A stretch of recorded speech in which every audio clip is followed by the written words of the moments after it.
I, I was lying. I wasn't ready. Are we ever... Oh, we actually live. We okay. are actually live. I was only half lying, kidding, joking. Oh, hi. Welcome to the third time we're doing this thing. Welcome to Fall of Magic. I am much excited. Hello, welcome. Let's go say hi in order. Let's say hi to Katie. Oh, fudge. Oh, I'm on the top. I messed up your tags. Hang on. Different, but that's okay. Hello, everyone. Hi. How's it going? Are you having a good day? Who's in there? Type in the chat, because I want to know who I'm saying hi to. let me hear you up in that chat. Get in here. Say some things. I need it in my life. Hi. Here's me, and here's my dog, George. Hey, George. Hey, George. Hi, everyone. Georgie boy. Hey. And, yeah, Hey, that's George. about all I got going on in Little my life. Georgie. Georgie Porgy pudding and pie. Yeah.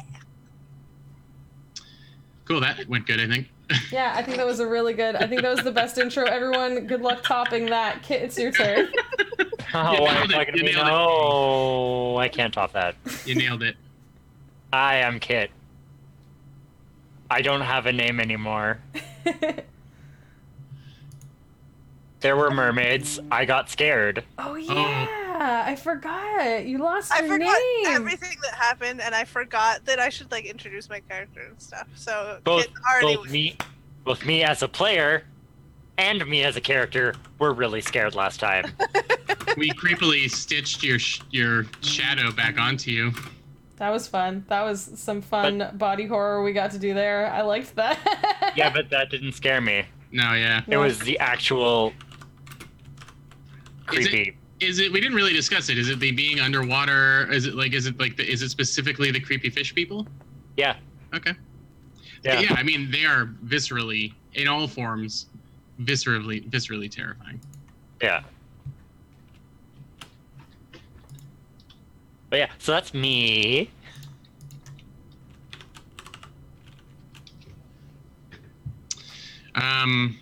Is it me now? No, it's me. Hi, I'm Jess. You're on my channel, but today I am Fawn, the midwife of Barleytown. I came from the same place as Vago, but he's cooler, so, you know, you should definitely... I'm trying to play the lamest dad of all time. I'm not cool. Last time I got to do light magic to try and keep the spooky zombo merms. Didn't we decide they were like zombo merms or something like that? Kinda. They were off. They had gone off. They had gone off. The overly ripe fish ladies. Yeah. Who were trying to chase us and probably eat us. Ugh. It was good times. Oh man. But yeah, so Jordan. This is going really well, I think. Yeah, I think we're so real too. good at these intros today. I don't know what happened, but we got a case of the sillies. I'm Jordan. You can find me at Made of Cartoons, and in this game, I'm playing Vago, the reluctant former hero of Barleytown. Where we left off in this wonderful game of Fall of Magic, we had traveled last week to beautiful Estalia, where the Magus in their younger form was reliving some of their college days, while the rest of us shopped, classic RPG activity, and also found a way to get the fox's mojo back in probably the darkest part of the story. Well, it's a tie, I guess, with the weird wood ritual that the Raven performed with the Rangers. That was still a good one. But yeah, the fox had his shadow stitched back onto him, so that he would they would have their transformational powers back. Except it was at the sacrifice of their name, which I don't remember. So if that helps. And then. Do you actually not remember? It was Caspian, but we don't know that. Yeah, So I have a question. When you give up your name, like, does all memory of that name go away? Like, I would say yes. Otherwise, we would just Yes. start calling him Caspian again. yeah, it's true. So the name is just like gone. Mm-hmm. Bye name. What I feel like is actually I no longer have the transformation. What I had was I was stuck in a human form, and now I'm no longer that. I am back to being A fox. a fox, but I'm no longer a fox either. I'm a large fox. Right, and you can talk. You Weird can talk, magic, and I can talk, which is also weird. right? Okay. So it's almost like a weird incomplete version of the spell. Yeah. Ooh. Everything is weird now. I got it. I like it. And it's going to get even weirder because we ended heading deep into the mouth of the deep, which is a giant cavernous entryway that will, if we follow it, will take us to the deep way. So if you were playing Follow Magic at home on a table with your lovely scroll, you would actually flip the scroll over to get to the underground part. But for us, Roll20, we just switched to another screen. We're going to start with Kit, and Kit is taking us into the deep way by following the torchlight here. And Kit, you will set us up with the next leg of our journey. 1 second. Everyone, just make sure you can move your tokens. Yep. And make sure you can move the magus too. Sorry. Yep. Cool. We're all just like shuffling around now. I can move all of you around, so Yeah. because I am the dungeon master. You are the all-powerful. All right, so Kit, you'll have to explain a little bit about how we get here, and then from the magus's point of view, tell us about the Hanging City, which is one of my favorite pieces of art from this game.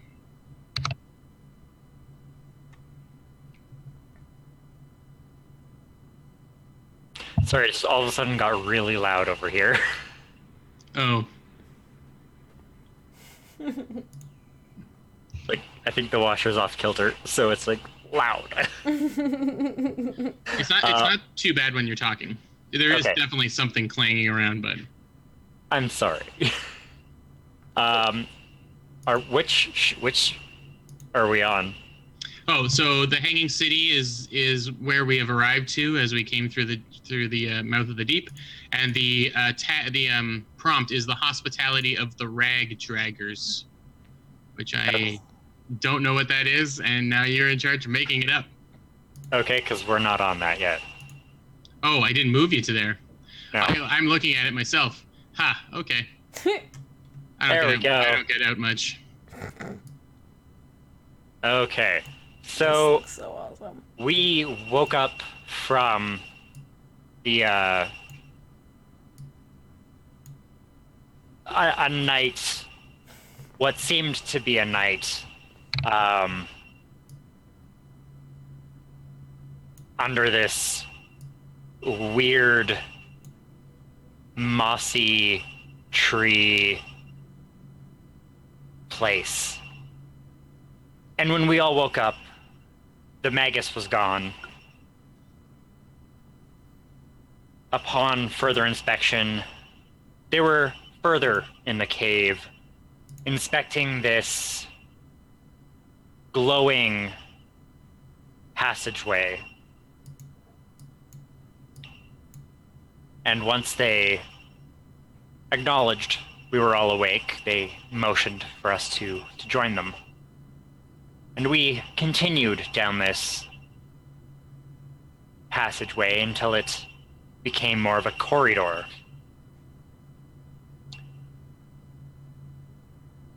For several hours, it was expanding and contracting size-wise, not as if it was alive, but just carved. And then all of a sudden, we come out to the mouth of a larger cave, and it's connected to a bridge. And off in the distance, we see hanging from the ceiling, this large, strange city with motes of light in the distance.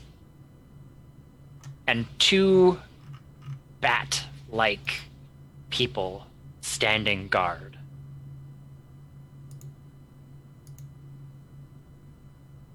Question. They look... Yes. Are they upside down? No. Okay. They look at the Magus and our group, and they say, "Welcome to the Hanging City."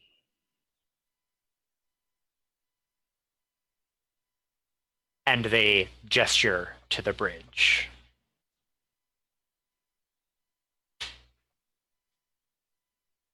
And we cross it.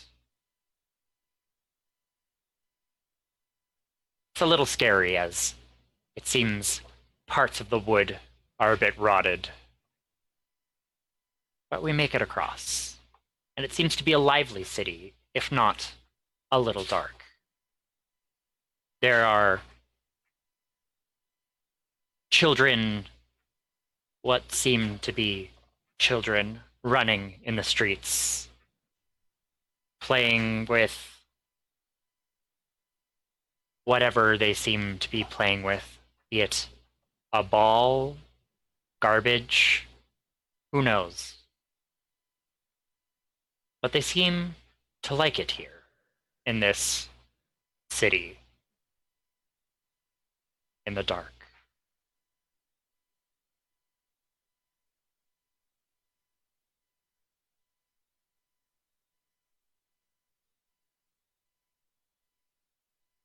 That's it.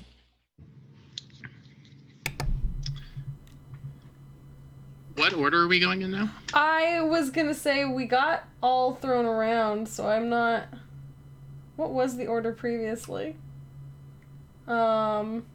Just go in the order we're in now. Is I it? think it was Katie, you, me. Yes. Yes. So I don't know. Is that almost the same? Yeah, it's just Kit and I are backwards, Yeah. All right. I think. But we could just go in the new order. Doesn't bother me. Yeah.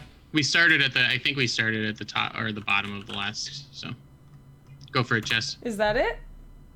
That I just Hey. posted? Jess. Yes. Yes, that's it. Okay. So do we want to keep that since it was the order? Sure. Okay. So that brings us to Katie. Okay. So. Hanging City. Bats. Glowing lights.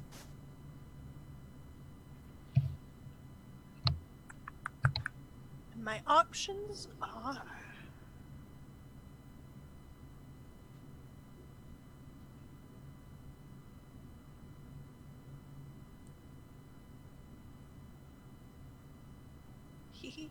There's some cool stuff here. I think that I would like to go to the... Need to zoom in so I can read it. There we go. Here I am. Oh, I don't have control over me. Yeah, I can't move my token on this part of the map either. I can move the Alright. Magus, but that's it. Oh, me too. Me. Okay. I'm gonna go to the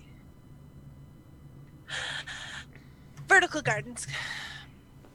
So, imagine my token. Oh, thanks, Jordan. The unseen hand of the tokens. So we've got this beautiful hanging city going on here. We cross the bridge, and off to our right,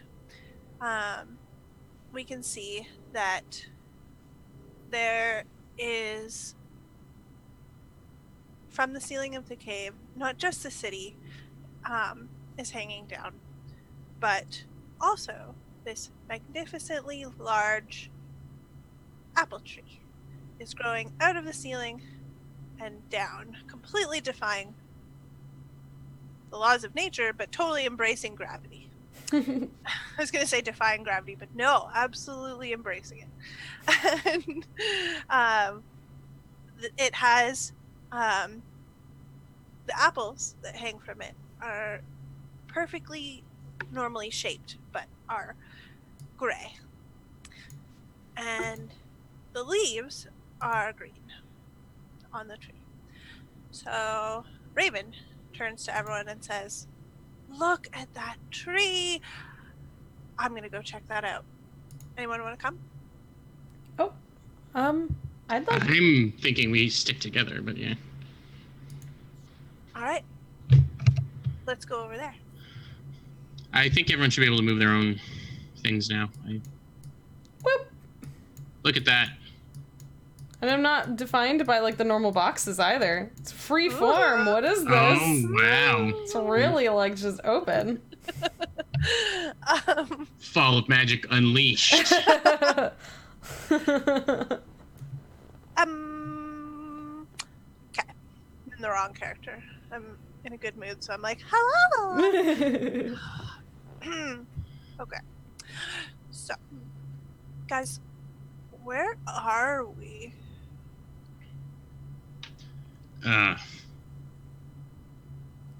This is uncharted territory for me there, Spooky. I do believe that guard said the Hanging City, Well, that's which would make sense. Relatively obvious, yeah. But I mean, what do you think this place is for? Do you think they just live here, or are they doing something? Or Kid, is everyone bat people here? Yes, it looks to be bad. Okay. Well, yeah, it looks like we've stumbled on a new kind of home for some folks. well, can't be that dangerous if they're just regular city folk, I mean, right? it also can't be that dangerous because they seem to be welcoming us in, and they haven't tried to eat us like those fish ladies. Valid point. All right. So, can't let that joke go. Kit says there's Batmen and Batwomen, but no Robins.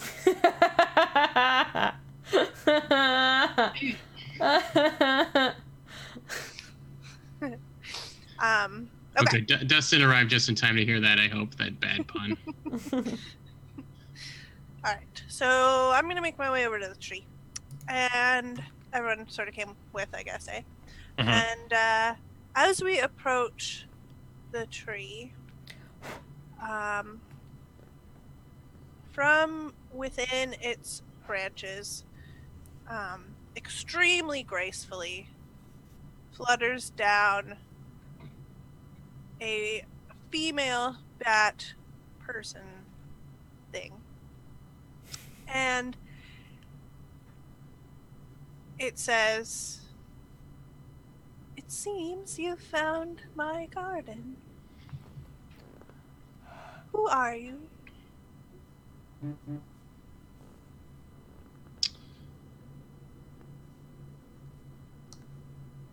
We're, I guess Vago, no one else is talking, so Vago will step forward and say, we're on a very important mission. We're bringing the Magus somewhere. Actually, I don't really know. The Magus isn't doing so well, and so we are trying our best to get them somewhere safe. Who is the Magus? Is the Magus with us again? I can't remember. Yeah? Otherwise, we just dumped him at the gate and left. Okay. Can you imagine? Please don't buy. What state is the Magus in? We haven't really set the state for the Magus. Oh, they were a young woman. 20s. Okay. They're not currently shifting. They're stable. They're responsive. Flickering. Flickering. But- Okay. But mostly But in this. consistently returning to. Yeah, like do a couple shifts back, and then more shifts, and then back.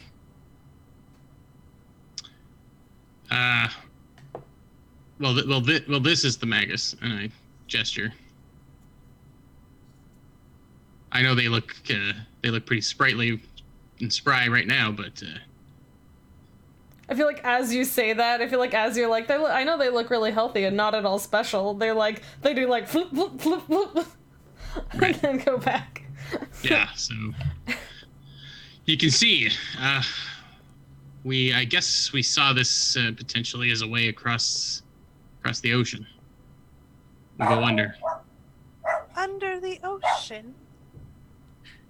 What an interesting idea. We are not under the ocean. One moment, please. Please hold. One moment, please hold. Papa wanted to be in the scene. He said he had lots of feelings, and I said, get out of here. Mhm. Anywho. As you do. What was I saying? Oh yeah. Well, this Magus is very strange. Why don't you bring him further in and I'll show you around? Show us around the gardens? Yes.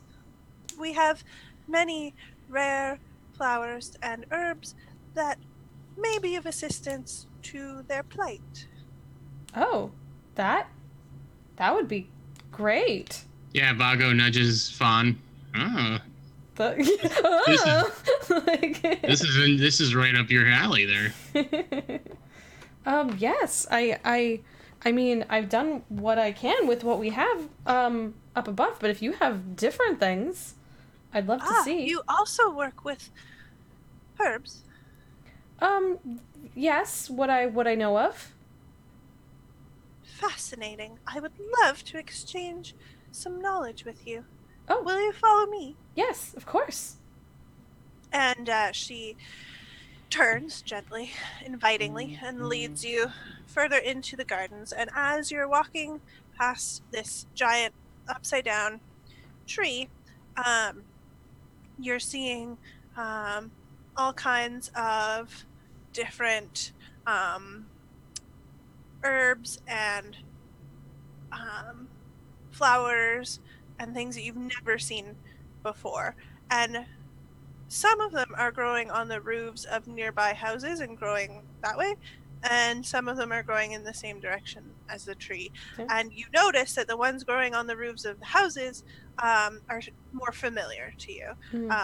And the ones that are growing downwards you don't recognize. Like you see this interesting grass that looks just like you would in a field, but except for that it's blue. And then you also see just one or two of this beautiful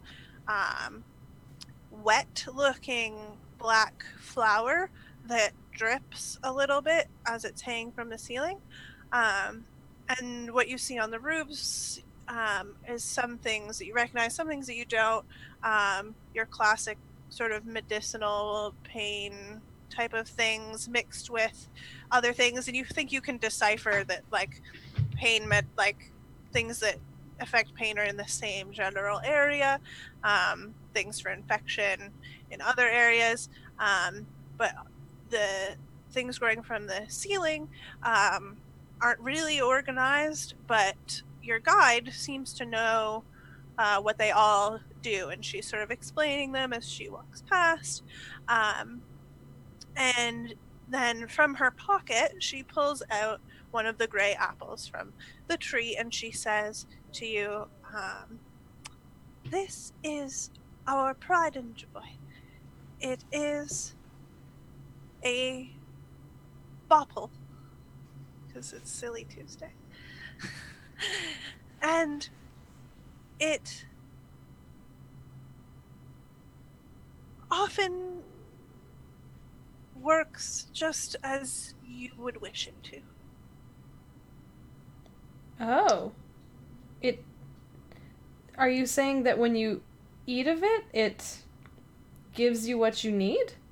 It seems to react to your intention or desire, and sometimes immediately, but sometimes eventually, takes its effect. Are you saying, like, it's a wish that's granted, or? Not quite a wish, but more of a...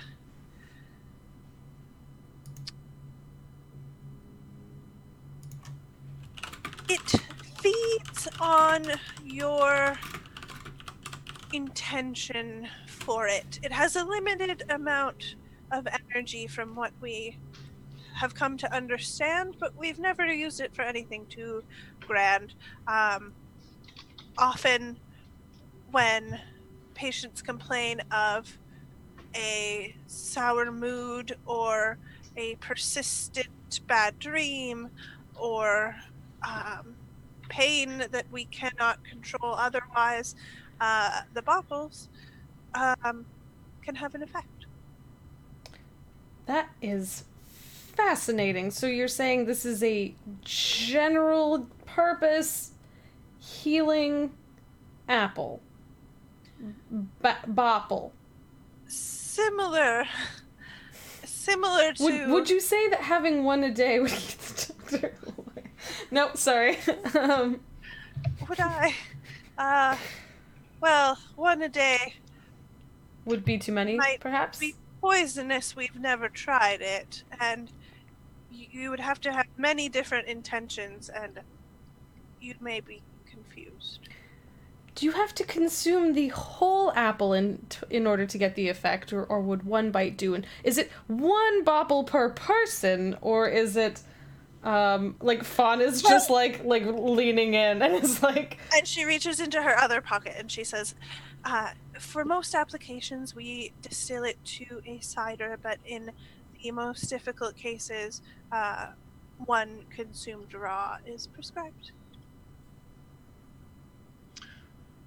Well, would these magical fruit be able to help our magus? I don't know. If your magus has an intention of being helped, the bopple may respond. So you couldn't, let's say, as the person prescribing it to them, pre-fit it with an intention? No, we've never been able to control the reaction in the patient. That is quite the interesting fruit. Yes. We can only sustain so much life and growth down here, and we try not to question what works.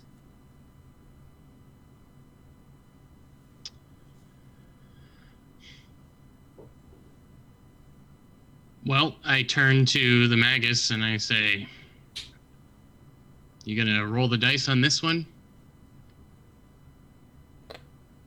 Someone else can decide with the I guess, Katie, it's your turn. You can decide how the magus reacts. But Oof.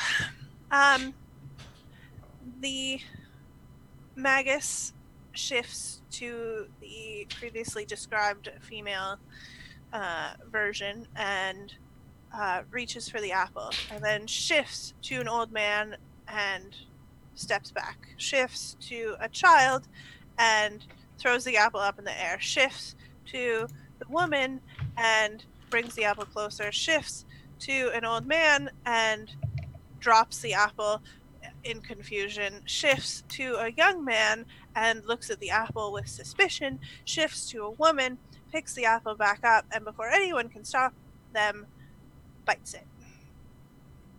So, the old man was the one to finally bite it? Young woman. Okay. Sorry. I was trying to cycle through it. No, that was great, because I was trying to, like, in my head, like, capture everyone you were saying. So, like, the old versions didn't want the apple and the young versions did? Kind of thing? The old man seemed to be confused about it and indecisive. The young man was suspicious. The child was playful, but not with the intent to consume. The only one who looked like they were actively going to consume it was the young woman, and she just bit it. I kind of move quickly to the Magus' side to make sure that if something bad happens, I can catch them or whatever. It is often a slow-acting reaction. Patients generally see improvement over time.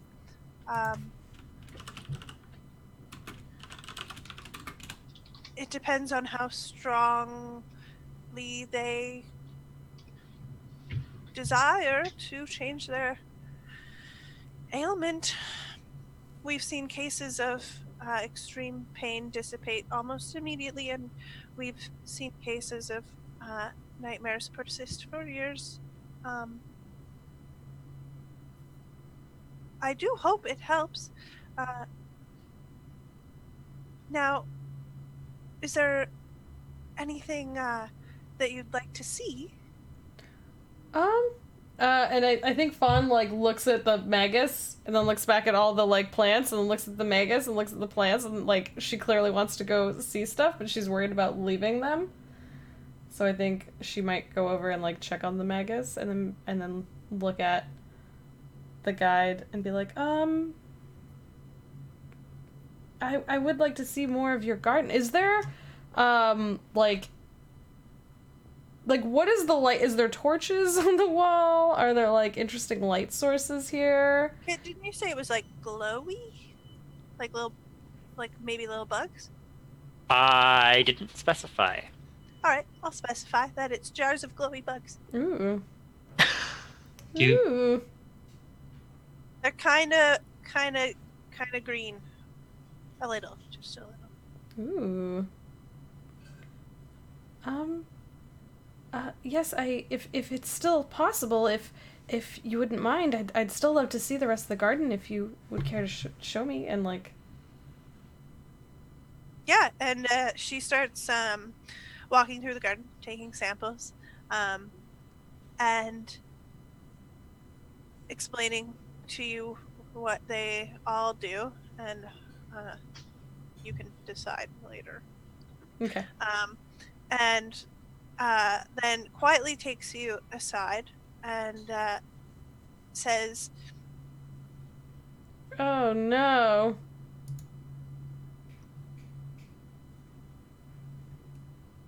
Whoops! Hang on. The call just dropped. I think one sec, everyone. This is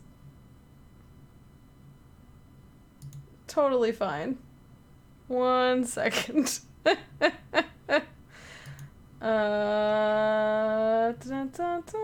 Let's see. I'm going to do this.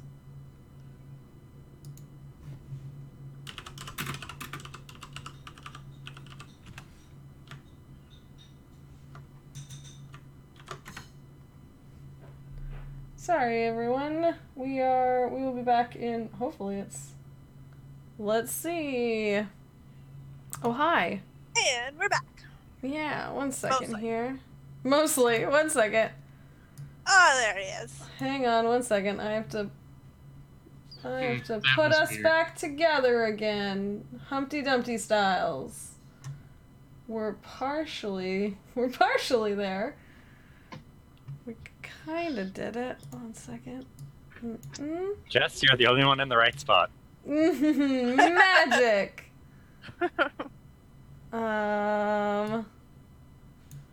Yeah, it messed up. Almost. This Let's see if I can just shrink us into... Yes! That's...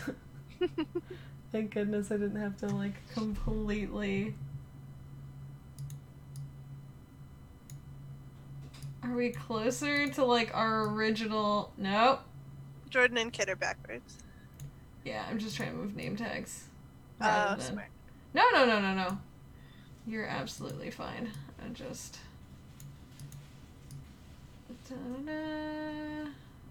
Okay. Hopefully that's okay. That was interesting. Yeah, Zoom just, like, did a poop. Yeah, I share this with a couple people. I wonder if they started a Zoom account because I started the original one. But I figured making you the host would kind of... Well, now I'm the actual owner, so now in theory it should... Yeah. Because I'm the only one that uses my Zoom. It's mine. I share with one other person. I didn't think they were streaming tonight, so we're using it tonight. No worries. Sorry about that. Well, back to the action. Yes. She takes you aside. Okay. Hands you a vial. Hmm? And the liquid inside is black.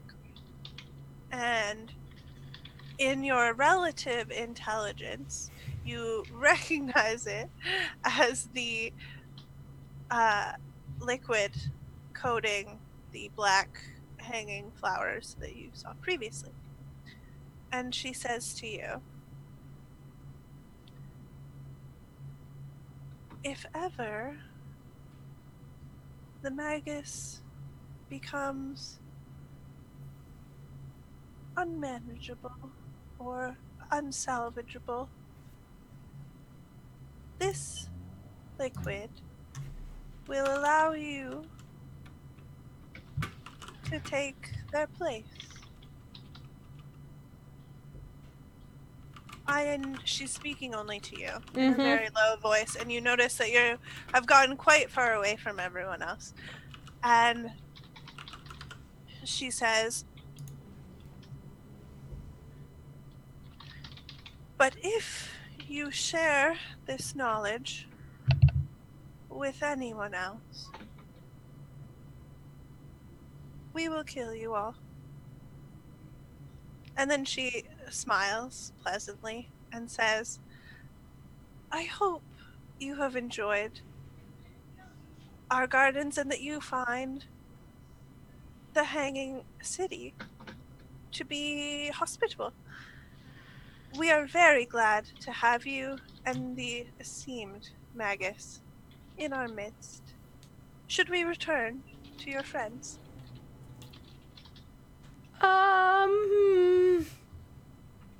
Yeah, yes. And I think, like, Fauna's starting to back up that way.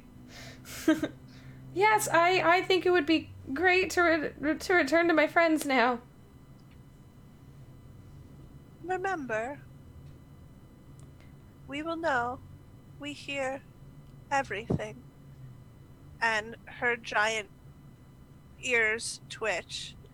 And you realize that the way she has been speaking to you has been odd since you arrived here. And what also is odd is that you don't hear any chatter or conversation or anything throughout the whole city. And it dawns on you that this is not how they would normally communicate.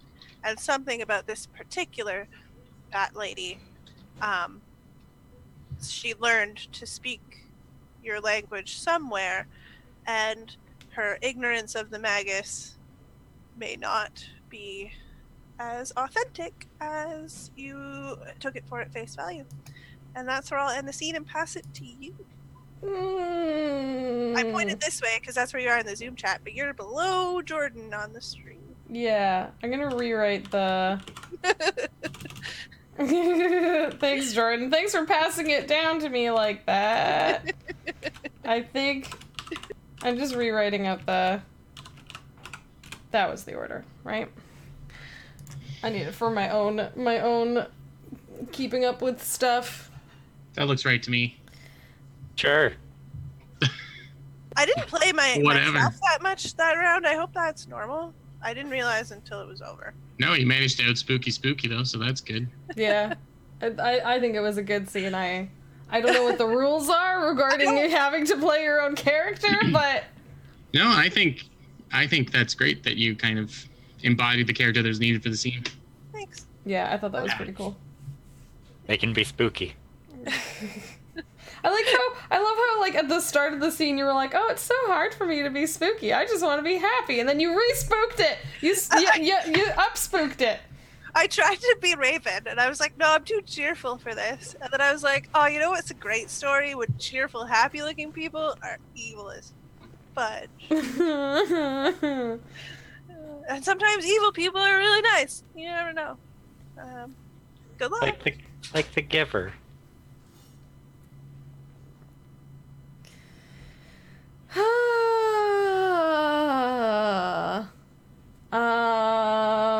Okay. So it's my turn now, and I had ideas until the scene ended in the way it did.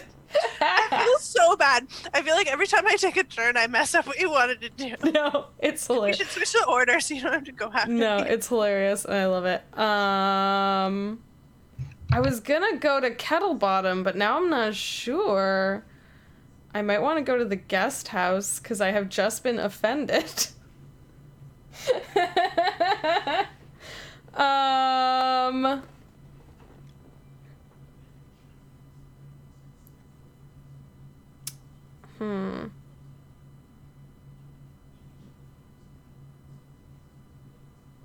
Yeah, I think I'm gonna go to the guest house. I'm gonna go to the guest house. I think how it plays out is we were all at the Vertical Gardens together, and we all got to do like this little bit of a tour, and then Fawn got taken off for a special little lap of the gardens with extra presents and stuff. Did you kind of leave suddenly, or is there like?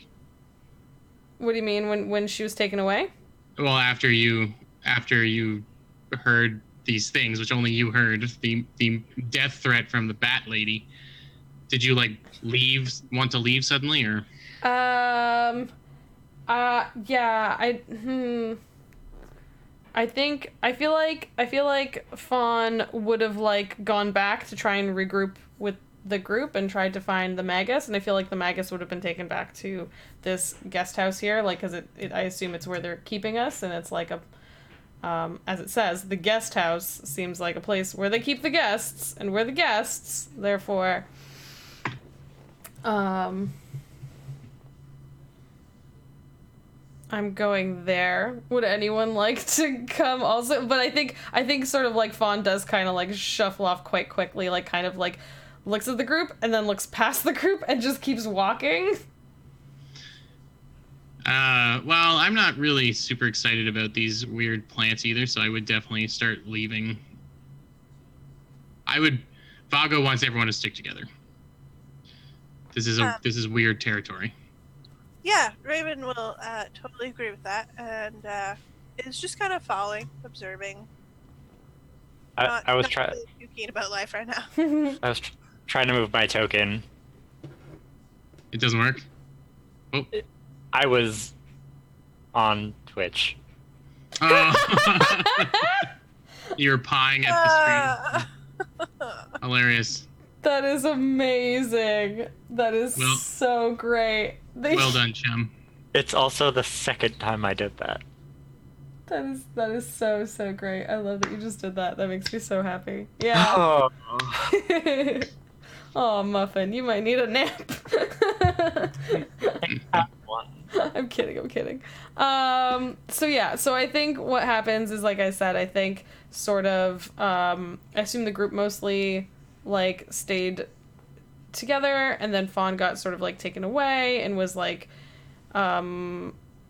enjoying at first this like extra look at this very interesting garden with all these very interesting plants and the way it's kept and sort of almost sorted, somewhat medicinally but somewhat naturally, and then they went off by themselves, and then they came sort of like hurrying back and looked around at the group kind of with, I think, kind of big eyes, like wide-eyed, and then like looked for the Magus and kind of saw maybe they were with sort of an officious looking bat person, in like, you know, very welcoming robes, definitely part of the welcoming bat team, and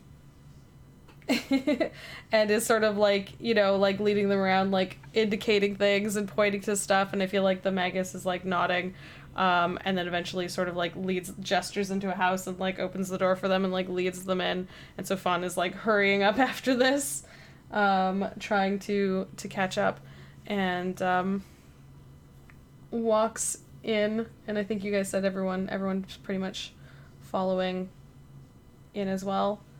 And I think Fawn just kind of goes over to the Magus and like goes like right up to them and then stops and then kind of like backs down and like backs up a bit. And I think the Magus looks at them but then looks back at the officious bat person who they're speaking to.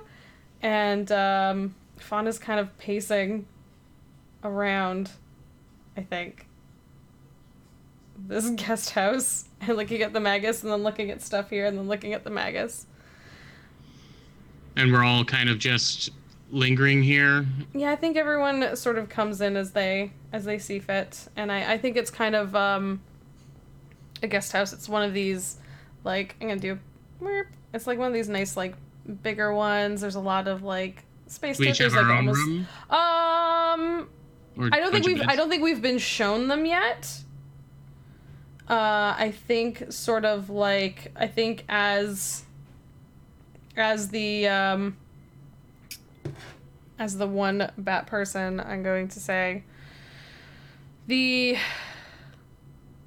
bat person that's talking to the Magus is still speaking with them, but you see them sort of motion in another, I'm gonna say like a younger looking bat dude comes out of his cave and comes over to the group and is like, "Oh, hi, I've been told to show you your rooms, so we got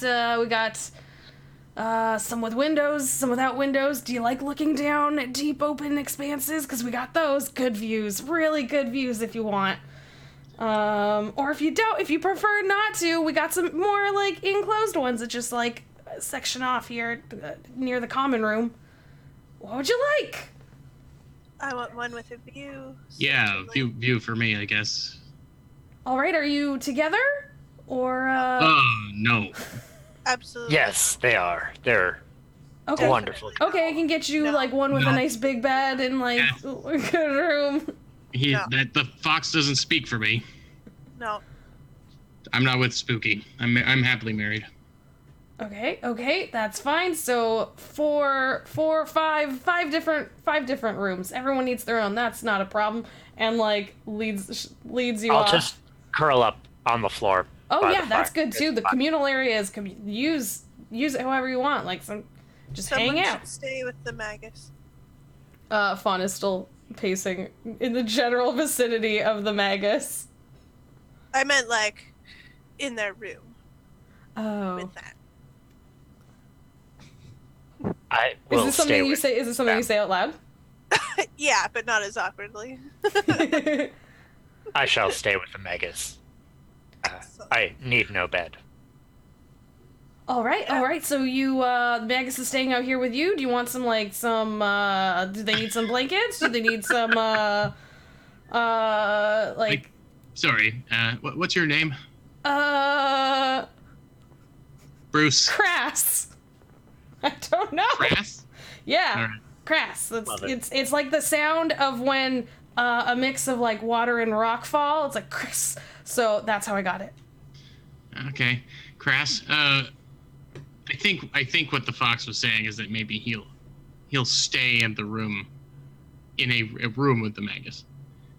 I don't think the Magus is gonna. But he just said he wanted to stay out here. Why would you? I thought you meant if you want to stay out here, and then you said the Magus staying with you, then it makes what? So you're saying the Magus wants a room and you're now staying with them.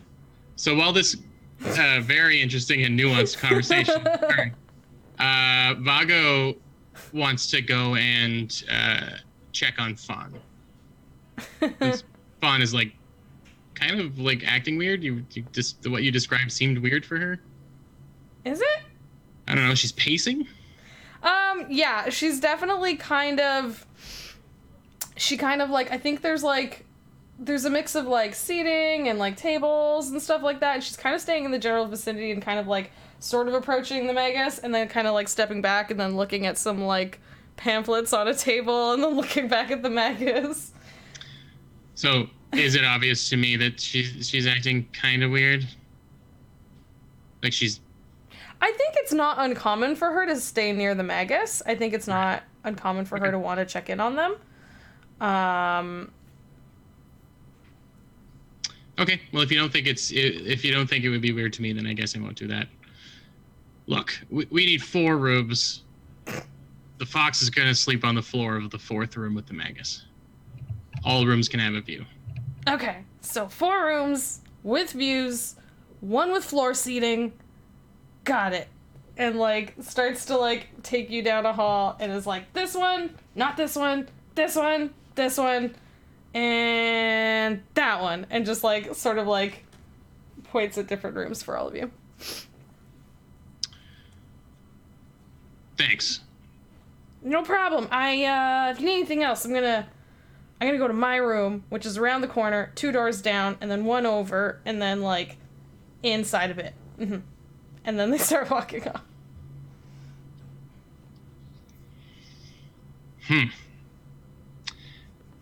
I look at Spooky and I say, I don't think they get a lot of company down here. Yeah, I mean, it was pretty difficult for us to get down here alive, so I imagine that Yeah. lots of people get eaten first. Yep.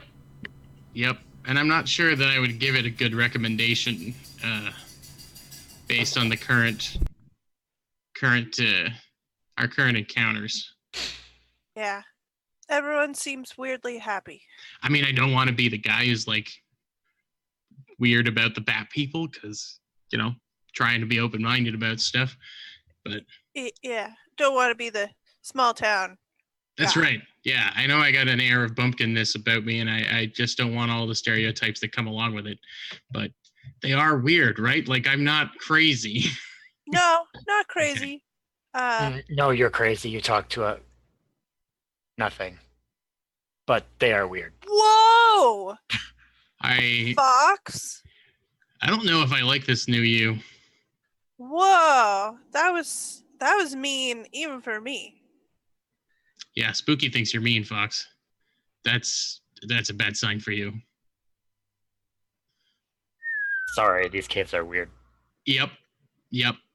Apology accepted. Anyone wonder what that bad person said to Fawn?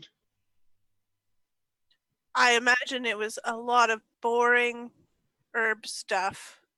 Yeah. She's probably freaking out because he ate that weird apple, and like who knows what's gonna happen. But Apples are gross.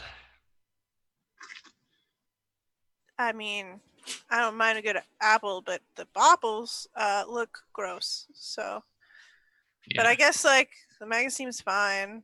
I don't think he's gonna like die from biting it, but I don't know if it's gonna solve the problem. If it was that easy, I'm sure we wouldn't all have to go on this big adventure.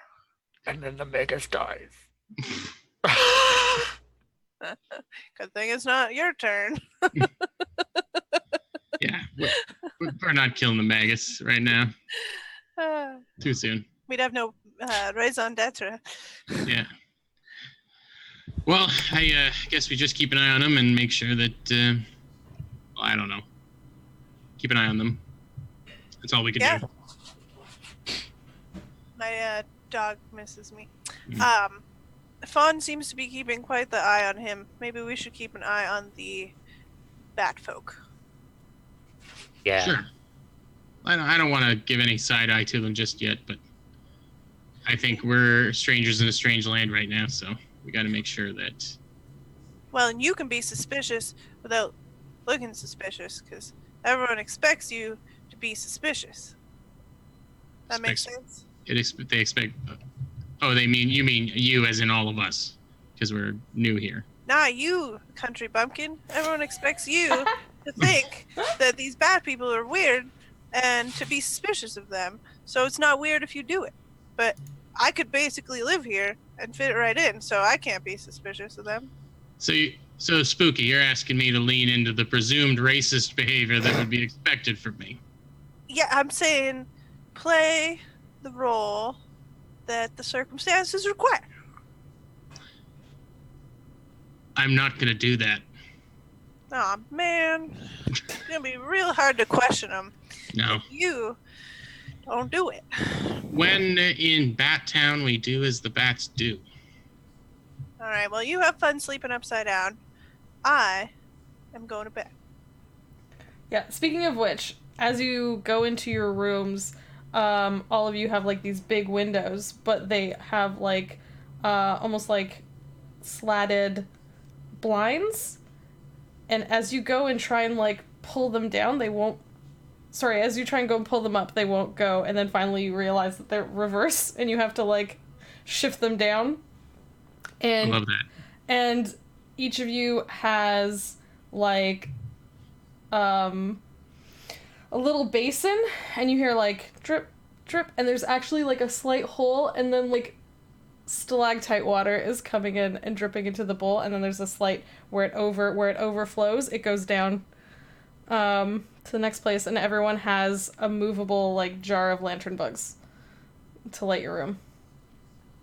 Do we have a perch? Do we have a bed?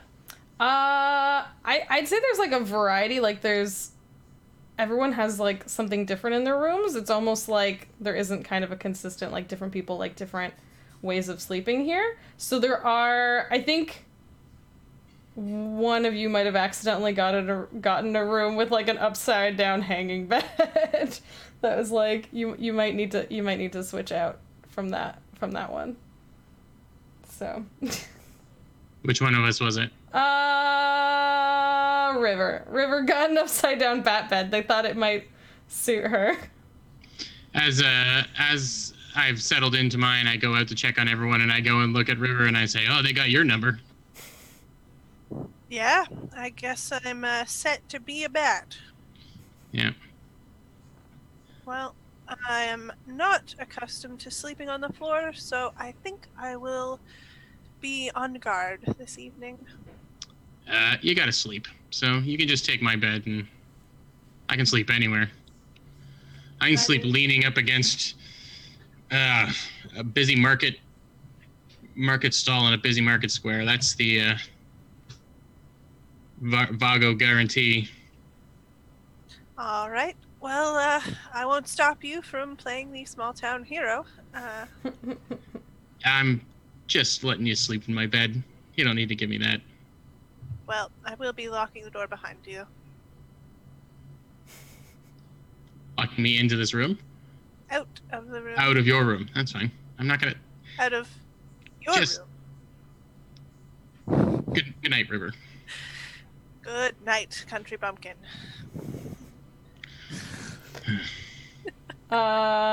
Is everyone okay if we end the scene there? Yeah. Okay. So Jordan. All right. I'm gonna go to the Hanging Commons. I have an idea for it. Early in what presumes to be the next morning, we presume to be the next morning after 6 or 7 hours of sleep. Vago's up early. We've been presented with a few bowls of like roasted bugs to eat. And I'm munching on the last one of them as I knock heartily on Fawn's door. There's no answer. I knock harder. There's no answer. Fawn? There's no answer. Okay. This is alarming. I head to the common room to see if you're there. No. I knock on River's door. No answer. What? Fawn's not in her room. Not in the common room either.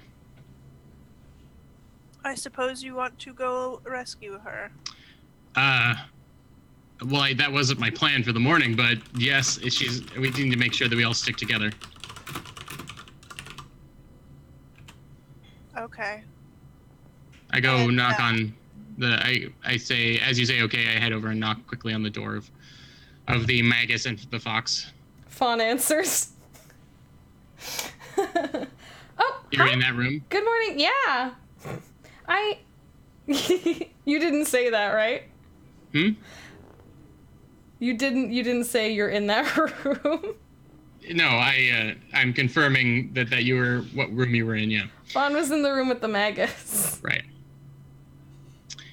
River goes back to bed.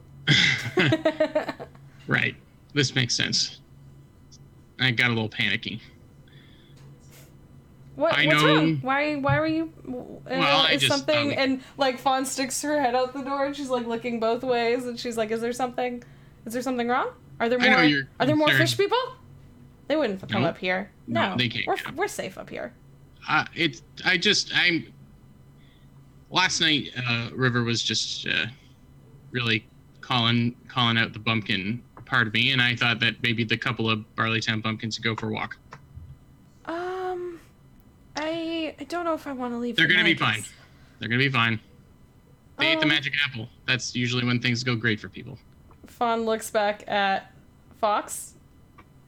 Is Fox still here in the room with the Magus? Yes. Go. You kept us up all night. Mm-hmm. I was worried. I scoop her arm and I say, "We're gonna just a little breather." Okay. All right. Oh. Okay. I'll be back soon. Like. And I lean back and I say into the room, "I'll keep her busy."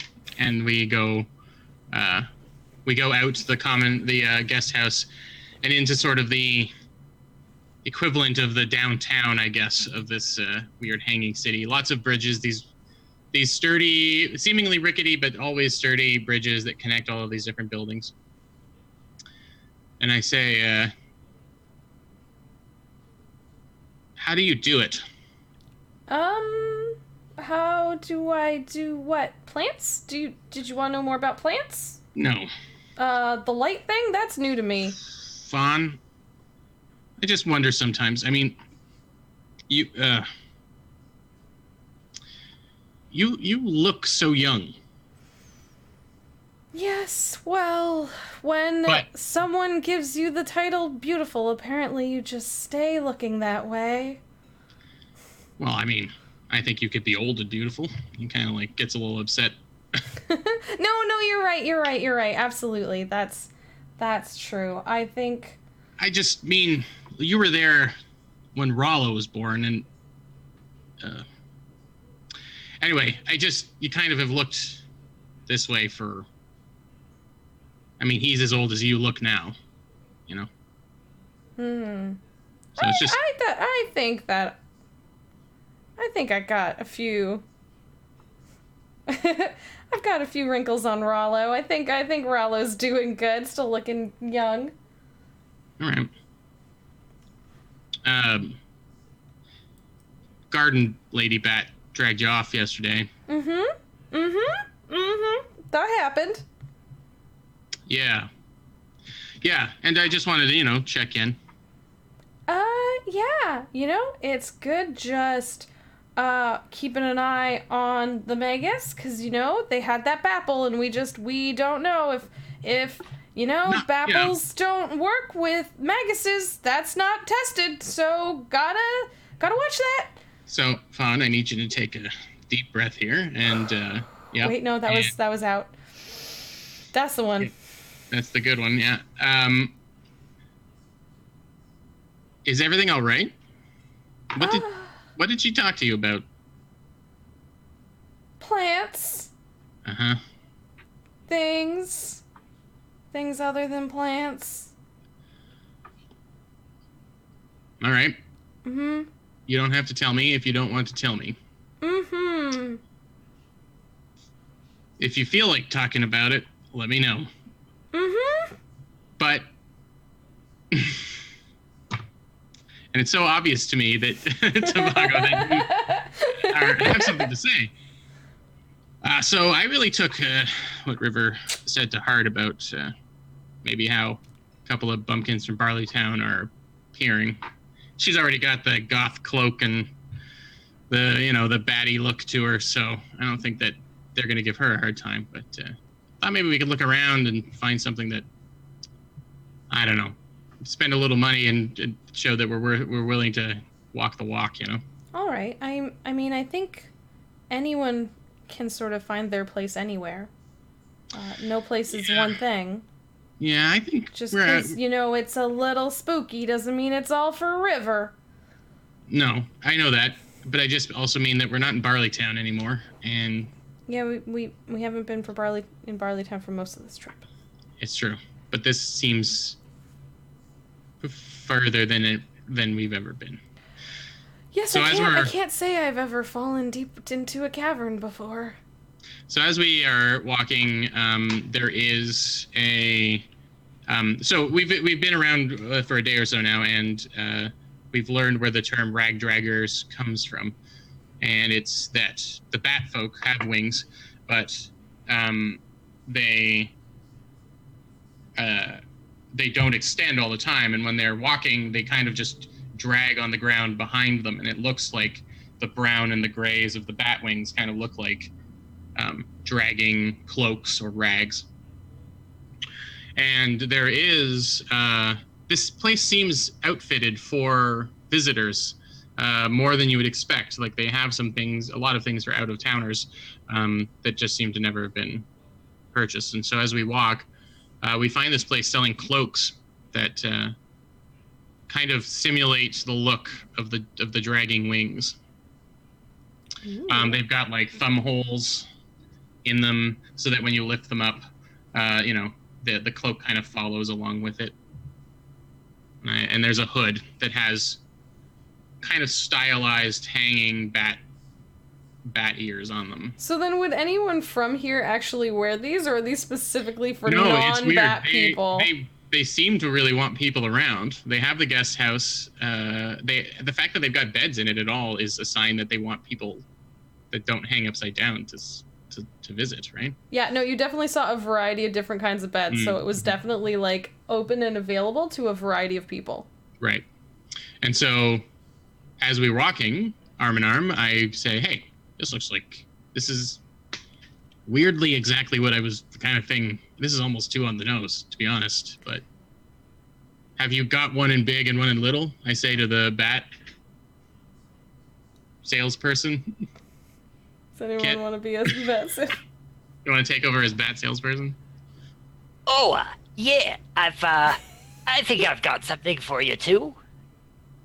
As this salesperson kind of digs in a bag and starts. Mm-hmm. Here. Here. And it's like two perfectly sized bat cloaks. Yeah. And they fit, like, perfectly. They, like...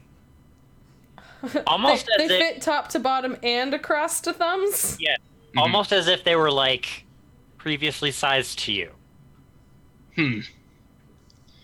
Well, this is, yeah, all right. Do as the bat folk do, right? Yeah, no, I would love to try and fit in with these folk. They've been nothing but really nice to us. Sure. We love it when people come to visit. Do you get a lot of visitors? No. Oh, that's unfortunate. Yeah, you have a murderous fish person problem, so. Yeah. On the way up here. Oh, do we? We try and fix that. Oh, interesting. Do we see any, like, fish people corpses hanging up with like in like a butcher shop window or something? Yeah. Yeah, we've passed a few places that have really large fish tails. Yeah, like it's just I the was- tail, so you don't see like the human like it's not even that Yeah, like- human.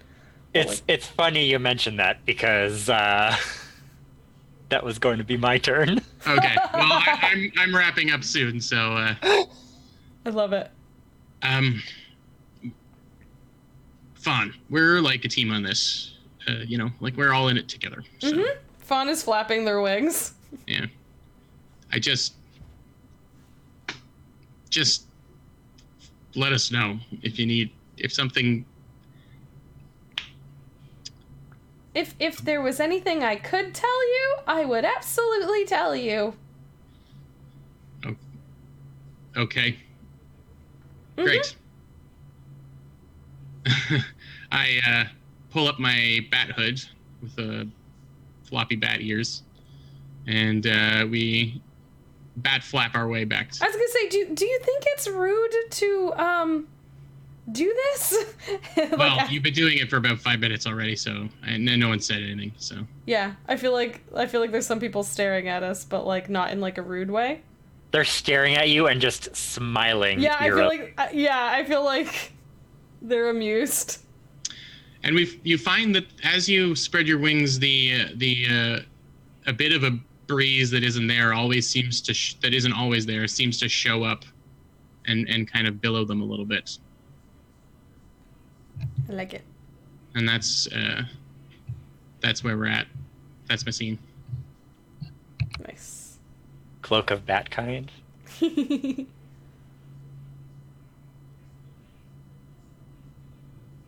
Yep.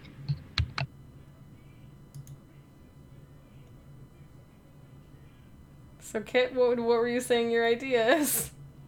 So, Oops. as the two of you are out, I sneak out because I need some alone time to parse everything that's happened to Fox over the last couple days. Getting shot, coming back to life, losing his fox form, losing his human form, losing his name. So he wanders through the city. Wanders into this delivery area, the rope hoistway. As he's looking, he smells this odorous scent, and he just kind of follows it. And he sees a group of people just hoisting up a bunch of things, and they're talking between each other and laughing heartily. And as he hears this wretched, moist, squelching sound coming up from the dark.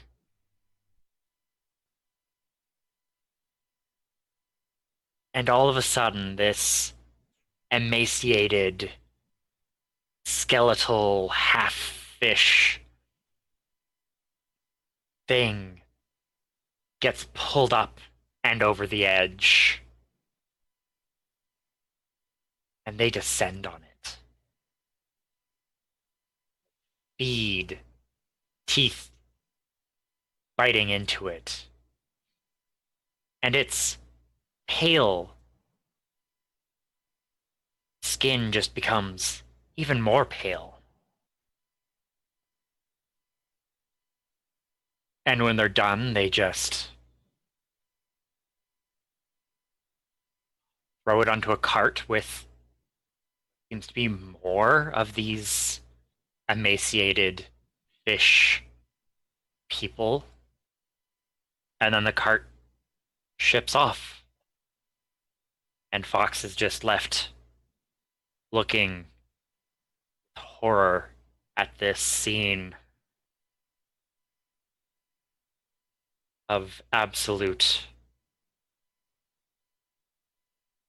fear at these pleasant people being not so pleasant.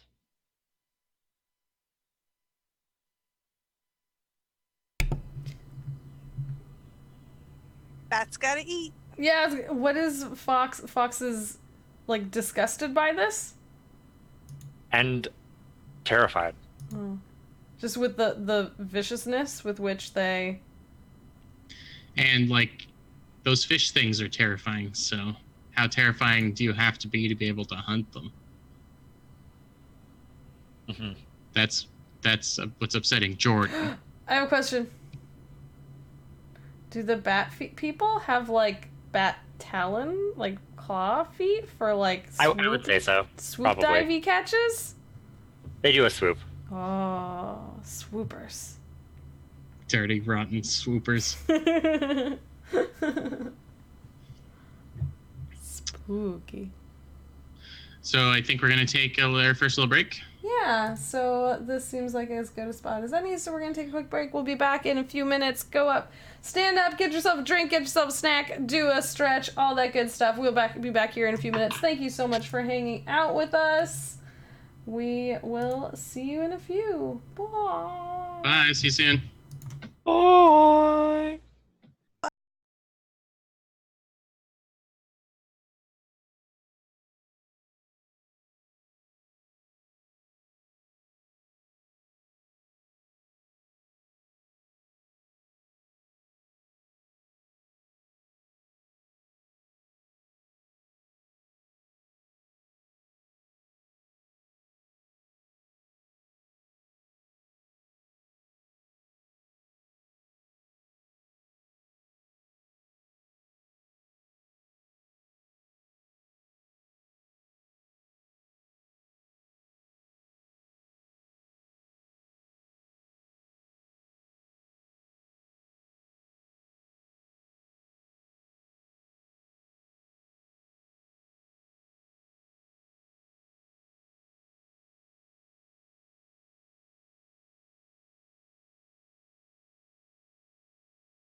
And we're back. Said Hey, we were everybody. going back. I said we were going back, and we went back. And it We did. happened. Magic. That's how it works. Fall magic. Oh no! The sorcerer dropped his banana peel. I tripped and fell on that magic. Fall magic. So that happened, and now we are on to Katie's turn. So Katie, you have the option of doing another scene at any of the prompts in the Hanging City, or you can, if you so choose, take the Magus and do a scene from the Magus's point of view to take us either to Dogtooth Jungle or Sea of Salt. Ooh, these both look really interesting. So wait, Yeah. I have a question. If you go to those, are you suddenly above ground again, or are these underground as well? Everything is Overwatch underground. here. Sorry? They have Overwatch here. We're going to the Sea of Salt. Do I not. play I don't, so much Overwatch and I miss the rest. I don't get that reference. Yeah. Just salty folks. Oh, the Oh, people I are see. salty. Oh, Salty dogs. Got it.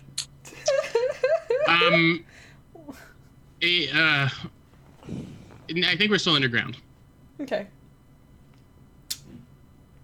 I think you're right, because like this is like in the if you had the physical scroll map, which is really freaking Yeah, we- cool, and I've ordered mine. I can't wait to get it. From the Kickstarter, folks should go check it out. Not the Kickstarter, the whole game, but it's on the opposite side, right? It's on the bottom. This stuff is all Yeah. on like the bottom of the Yeah. scroll. This is all the deep way. and it looks like the Dogtooth Jungle has water, but not like it's got mushrooms and stuff. Like it doesn't look like Yeah. outside water. It looks like underground. And the Sea of Salt is not water; it's salt. Would be my assumption. Yeah, dusted salt and old gears. I don't know what's going on there. I Yeah. did it again. I'm trying to scroll the map and I'm scrolling Twitch. God damn. Well, then you should have watched it because I was scrolling. It would have been really great if you thought you had done it when I did it. What is real life, Kit? What is the fiction? This is it. This is all of it. Mm-hmm. You're All right. so upset. It wouldn't be that bad if you weren't so distraught by it. Well, his own mind is betraying him 3 times. Oh. All right, Katie, what's up? I think that we are going. I just got spooked by the tokens moving on their own. So we're all in this together. Woo! I think we're going to the Sea of Salt. All right. So, I moved you to there, Jess. Raven wakes up and realizes that everyone is gone doing things, and the Magus is alone. So she heads over. No, wait, no. The fox is still with the Magus. Nope, the fox left. Goes over to check on the Magus and opens the door, and they're flicking and flopping and changing shape. And she just says, holy mackerel, you could sleep till whole day away in here with no sunshine. And he doesn't respond. So, They never have much to say. no. So she looks around the room. She's like, there's not a lot going on here. And I guess we should go find everyone else. And the Magus just kind of shrugs and flits into this like weird, like 3-year-old form and is like, pick me up. And Raven's like, oh heck no, you can walk. You're choosing not to walk. No way, man. No. Go back to a form that walks by itself. And the Magus is like, and she's like, no way, I'm not fun. I'm not carrying you. Do it on your own. And then the Magus flicks back to its grumpy teenager form. And, hair in the eyes and everything. And sulkily follows behind her. And, yeah, you got Kid's nailing it. Kids the Mm. Magus. That's There's what exactly the Magus looks like right now. Slightly less well-developed goatee.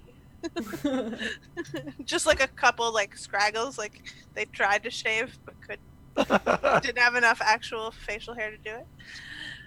Okay, so River goes around and I assume pretty quickly runs into Fawn and Vago because you guys were on your way back, eh? Yes, and we're in these awesome bat suits. They're just cloaks. They're bat cloaks. Bat suits. Okay. With like rippling pectoral muscles things. No. They've got nipples, yeah. The nipple suits.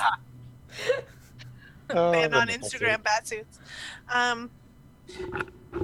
You two look festive. Oh, it was Vago's idea. Do you like them? And like Fawn is flapping. What in Batfolk Town do as the Batfolk do. That's what I said. How literal of you. And looks to the two of them. As much as you appear to be embracing the local culture, I think it might be time to be on our way. Forward. Onward. Oh, what's next? I don't know, but the tunnel appears to lead 2 different directions, and I think we should go that way, and points to a direction that smells a little less awful.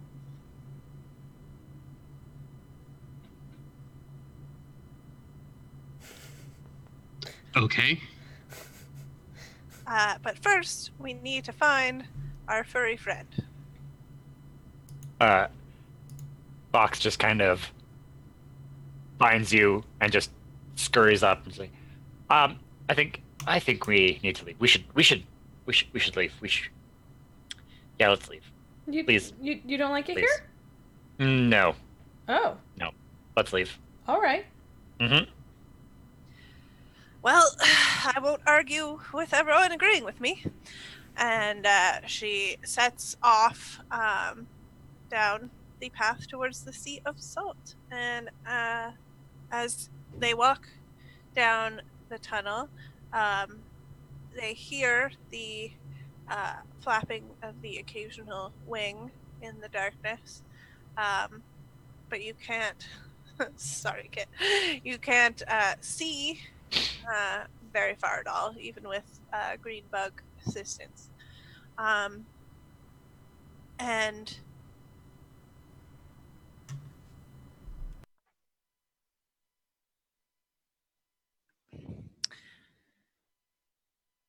it seems like these sounds were present all along from the time we first entered the cave mouth, and we just didn't quite notice them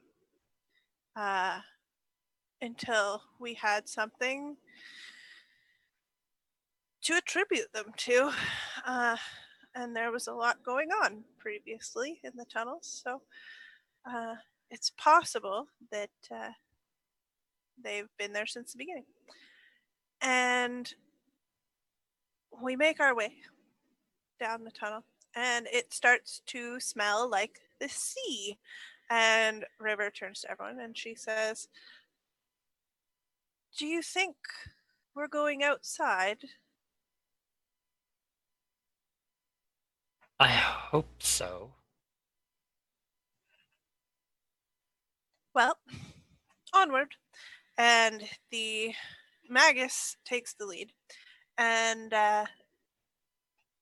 after a few twists and turns and roundabouts and ups and downs, we all arrive at the Sea of Salt. And it is as it is pictured, because to deny that would be weird. A vast expanse of salt that spills into the tunnel,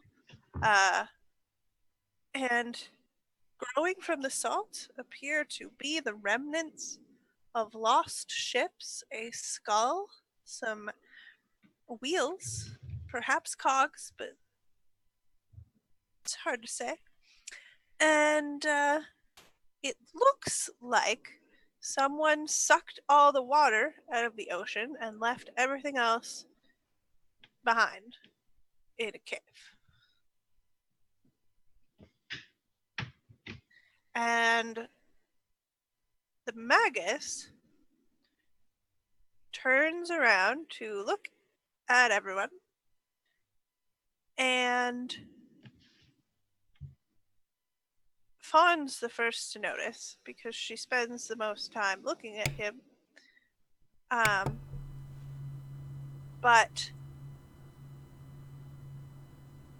he has taken a weird form, and you don't realize what's so weird about it until he puts up an arm to wave to you, and he's got a bat wing. And he puts back down and flicks to something else, and then turns around. Just turns waves, off, like flicks off. Turns around and makes his way out into the sand. The end. Unless someone wants to say something. No, seems good. So did the magus stay in? He did not stay in. They did not stay in bat form. No. They just showcased to us that they were not. They didn't need to stay human. They were just bragging. They were just showing off. They picked up a new shape. They grew a weird wing. Just one wing though? They just had No, you just because he was looking at you, you were like, oh, he looks kind of different. What's going on? And then but there's definitely two, but they're gone now. Interesting. Okay. Yeah. All right. I don't know if I've gotten to do one of these cool ones with like the dice roll in it yet, so I'm gonna go there. Before you start, can I ask a question? Uh-huh. What does reversals strange by lashed mean? It's a backwards storm, so if you read it backwards, it says lashed by strange reversals. Oh my god, that's so clever, and I didn't get that. I was looking at it too, and I'm like, what the hell does it mean? But no, it's backwards because it's a backwards storm. Yeah. Right, but now I feel foolish because what does lashed by strange reversals mean? Whatever you want it to. Yeah, I think like the storm whips up a bunch of strange backwards stuff. Or does things backwards to you. We'll find out if someone picks it. Okay. It's cool to know that that's an option now. Mm-hmm. But I already said I'm going over here, so I'm going over here. Going over to the scrap farm. And anyone can come with me if they want, but I think in general, like, we're moving together still. Like, Fawn's still mostly staying with the magus. I am not splitting up the group unless we're 100% sure. I mean, I'm not letting that happen. Yeah, that's fine. Like, I basically am just like keeping Vago my is arms dadding around everyone. Vago I'm is just being like, nope. Same direction, everyone. Same. Well, I mean, it could just be like when we were traveling through the woods originally. We're together, but not. yeah, we don't have that cart anymore, so Yeah, we're walking everywhere. the magus needs to make sure they're either very small or able to walk. If they want to be carried, they better be teeny. Yep. All right, So we're what's going. So we're traveling through this area of salt, and as Katie described, we see what's on the screen, like old ships and sands that seem to be almost white, skulls and things like that. And then we start to see movement up ahead, and we see sort of like small people that seem to be like somewhat covered up Although most of them seem to have they seem to have these very drapey cloths on, almost like protectively so. But they seem to have it somewhat open at the moment, and they are rifling through some of these different bits and bobs and odds and ends that seem to be lying around, and we can hear them sort of like chatting to each other and like talking and debating what here is of value and what they want to keep and stuff like that. And I think Fawn looks at all of you like, are these... Should we... Oh no! We lost a Jordan! Jordan, why? Jordan, come back! Someone probably logged into his Zoom again. Oh yeah, so he'll probably be back in a second then. Hopefully. If it's just a jump in, jump out. It's my fault I got home. Dustin, oh no! How could you do this to us? We're all chopped up into quadrants now. Each of us is one quadrant of people in the meantime. It's the Sea of Salt? Yeah. Oh. It's the salt's fault. Yeah. It's jumbled us all up. It's definitely the salt's fault. Should I keep describing or should I wait for Jordan to return? Let's have a dance break. Ba-da-da. Da-da-da. I like that everyone's hands went up. That's like The best part is that stream is getting to see this in like choppy uppy bits. So it's they're seeing maybe like one hand waving over here and then like a bit of someone else. You know when you're a kid and there's those games where you mix the like the different like almost like a puzzle, but it's just like people faces and parts. Yeah. The monster mashes and things like that. That's what's happening right now. Yeah. Part of Katie is dancing. Let's ask a riddle. Oh no, he's back. Oh no, he's physically not back. That's kind of hilarious. Oh look, he's back in person. That was weird. Sorry, it's been a while. You've returned and you're back in your spot. I don't even need to change anything. Good, perfect. Perfect. Sorry about that. You did it. It's okay. We were dancing. We were having a dance party without you. That's not fair. I'm sorry, but you missed. This is what happens when you just up and leave like that. You miss the dance party. I miss the dance. Let that be a lesson to all of you. But as I was saying, you see these people sort of like collecting things and talking, and Fawn looks back at the group like, should we go say something? Should we go say hi? And before we can decide, the Magus walks up. The Magus walks over to them and like ahead of all of us, and we can hear them already. They've just walked right into this group of people and started talking with them, and you hear like,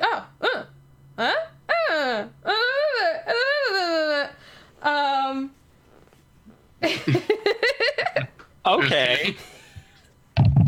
This is my example of, and I think like I think Fawn kind of hurries over to try and catch up and be like, hi, yes, and the Magus just kind of nods.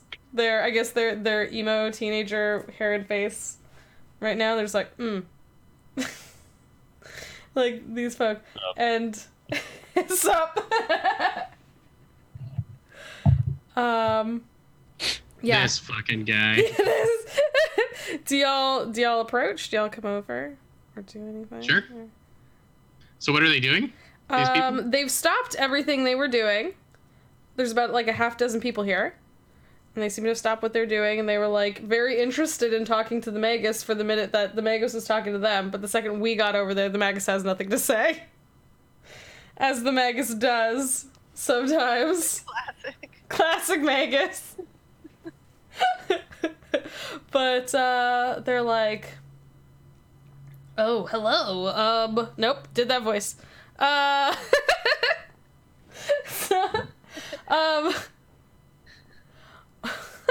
Whoa! Hello! Hello there! That's how they talk? Is that... I like it. I don't know, I committed. Hello! One of them talks like this for sure. What do they look like? Swedes, apparently. He looks kind of like this. So they stand like when we came over, they were all like, I feel like we saw them all like hunched and like rooting, and now that So they're like, we're meerkat. talking, they're like they're standing up too straight almost. Oh, hello. They are Swedish meerkats. Okay. I love it. I love it. They're absolutely Swedish meerkats. You notice that they have whiskers on their face. They're slightly fuzzy. Oh, hello. It just keeps. Hey, Your friend here is Barry. He's great. He's telling us the funny jokes. The Magus is like, what is going on? Oh, where did you learn these jokes? You're so funny. The kid doesn't say anything to us. Oh, he's telling us this joke about this pig and the farmer and the poop.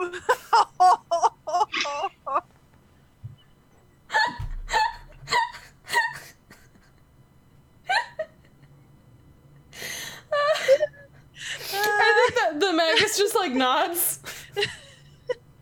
The Magus just agrees with everything that this Pig and the this farmer and the poop. this underground scrapper just told us. This underground meerkat, Swedish meerkat scrapper, just told us. It's like, and I lean to the fox and I say, I think we need to get fresh air sooner rather than later. and at this point, should I roll to see what Well, what were- is the work? they were scrapping? Okay, it's the work we do. The work we do together. Oh, I don't know. hi, I it's mean- nice to meet you. So we're all here traveling with the funny joke teller that you love so much. We are taking them through this land. Is there anything we should know about? We going through here? Oh, well, there's some salt, and there's lots of scrap, and I wonder if you know which way to get out. Well, I mean, we came from that. Well, we were up there, but first we were down over there. But then I don't recommend down there. There were angry, teethy fish ladies. But before that, we were up above that. So, maybe not that way. We were gonna try looking this way. So I guess you don't know any better than we do.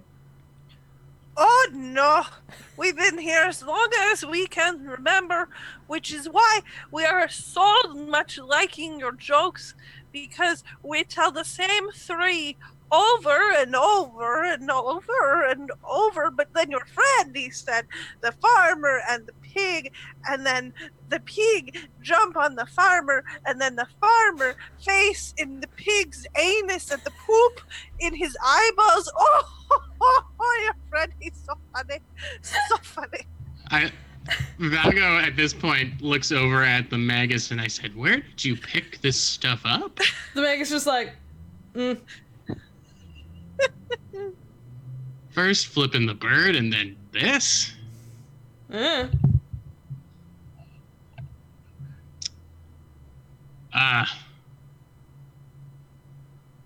Can we help you in any way? Oh, I hope so. We want to leave. If you're leaving, we come with you. Oh, I don't see why not. I mean, we're gonna go. Does Fawn see Fox and Vago doing this? I don't know. Up to you. I'm doing it fairly vigorously. Are you guys like standing behind the salty people, like, doing this? Oh, I mean, I guess we kind of have to do this just us. But you know, if we don't come back, that's probably a good sign. And, you know, maybe just wait a little while and then... Oh, we'll just follow you. She looks over at Vago and Fox like, is this an okay solution?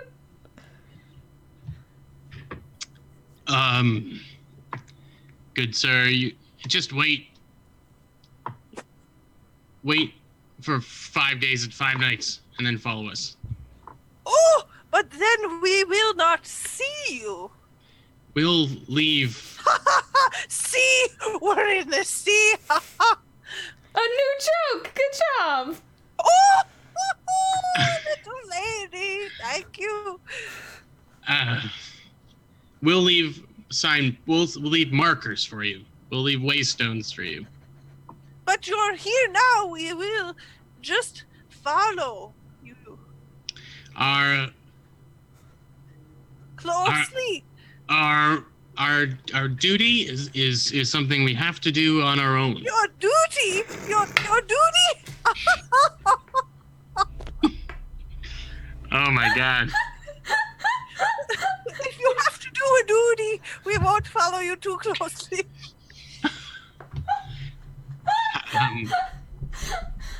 How long have you been down here?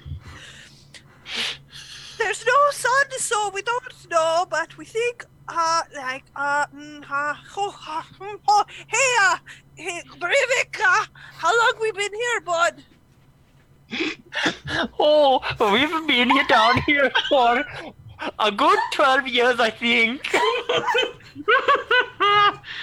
Oh no. 12 sounds about right. Our whiskers are getting rather long.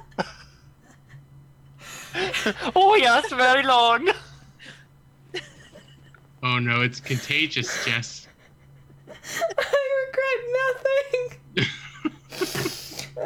Can I roll the dice now, Yes. please?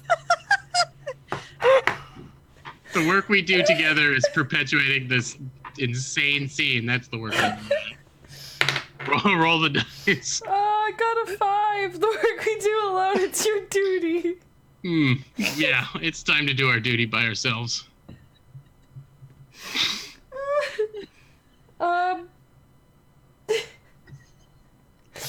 I genuinely don't know what to do next. It's too ridiculous. Oh my god. So the work we do together was these dudes scrap. We are transporting the Magus. The work you do alone. Well, we have been traveling for a while. Maybe we should, like, just sit down and rest and hear all 3 of their jokes. And I could use some time to work on... I collected some plants over there. I'd like to preserve them. Would you mind... Oh, we have jokes. 3 whole runs. I'd like to hear the 3 jokes that have lasted you 12 years. So, yes, is it all right? Looking at Vago and Fox and River, is it all right if we just stay and rest for a little bit? Sure. No, I just want to join in on this now. That this is a thing.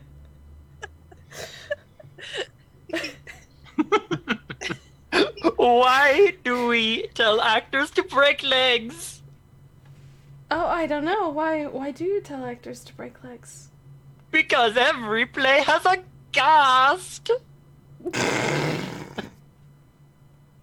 Oh, yes, It's a good one. that is really... I could see how that lasted you 12 years. Why did the skeleton burp? Why did the skeleton burp? Oh, I don't know. A skeleton, in theory, anatomically speaking, shouldn't be able to burp. So I'm not entirely... Because he didn't have the guts to fart. He was no. so little lady soft, Lord. Vago is in the background counting the jokes.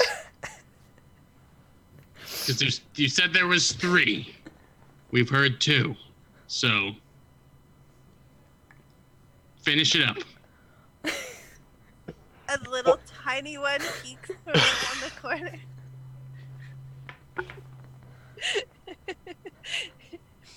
And he says, "What did the sewage worker say to his apprentice?" Sorry, I didn't catch all of that one. The little one, he says, "What did the sewage worker..." It's hard to do this. Now I have a new accent. I'm from a different part of town. What did the sewage What work? did the sewage worker say to his apprentice? Wait. No. Say the punchline. You're in for a surprise.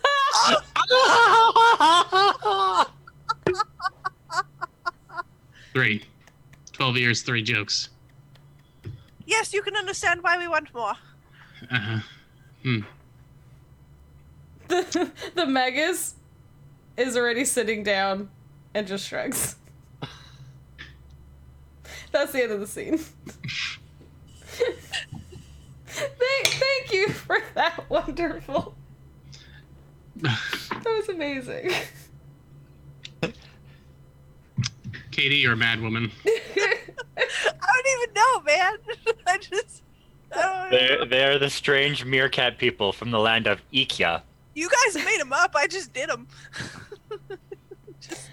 I was not expecting that, but I loved it. We're stuck with them now, too. Yes. You gotta figure out how to get rid of As them. Whiskers is. This is Whiskers. Yeah. There's something else I could do. Like this. I guess this would have been okay, but this kind of looks like tentacles. Yeah. Yeah. It's This pretty is good. more like. I like it. Jordan, Well, do you wanna try and top that? Do you wanna? I don't think I can. I'm not even gonna try. You're still stuck with these suckers till you get rid of them. Mhm. All right, I'm gonna go to War Machine. A battle yet to come.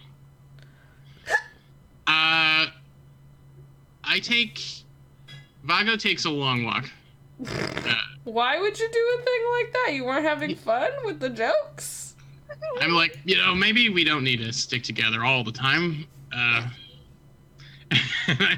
he starts sort of wandering off towards another group of these folks that seem to be wearing seafaring garb, and they're off in the distance near one of the wrecked ships.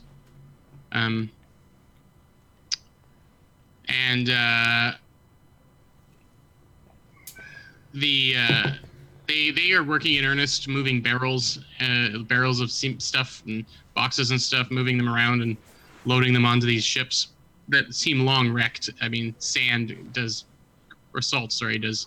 crazy shit to things. And as I'm approaching, I yell something like, "Hey, I'm looking just to do some mindless labor to pass some time. I just need to kind of distract myself. Do you guys need a hand?"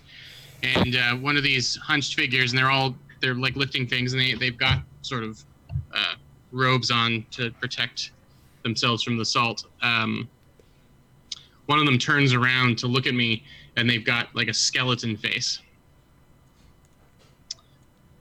And I'm startled for a second, but then like these bony fingers kind of call me forward. And the skeletons say, the skeleton that calls me over says, "If you can lift, then you can help." This raspy, salt-addled voice. So I start lifting things and following the instructions, and bony fingers kind of guide me in different directions.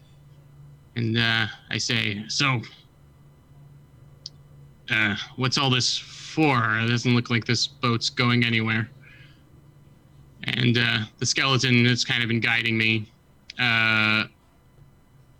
he pulls the he pulls his he's taking a break and he's leaning up against a box, and he pulls his hood down and he reaches into a pocket and he pulls out a flask and he drinks some of it, and this brown sweet smelling liquid kind of spills out into his mouth and just like leaks down his neck and into the rib cage below, and then he hands it over to me and I shrug and I try some, and it's whiskey. It's not bad. It's not great. And I hand it back.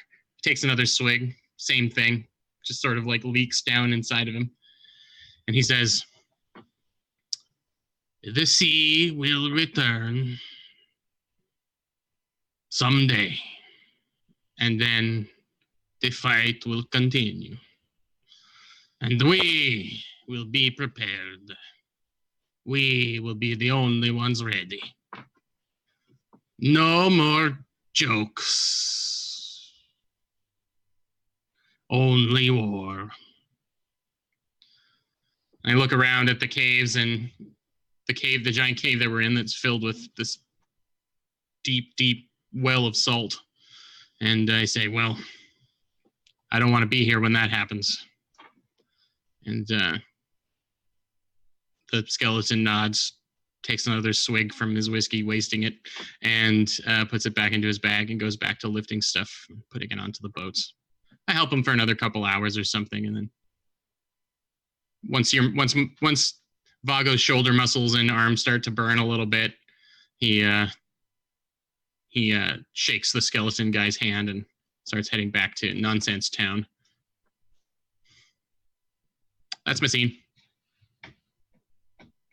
As you approach, I tried to do a little bit of the salty skeleton Swede voice. I'm not as good at it as you guys are, so. but as you approach from the distance, you hear. No, you had 3 jokes, Katie. You did the 3 jokes. There's no more jokes, Katie.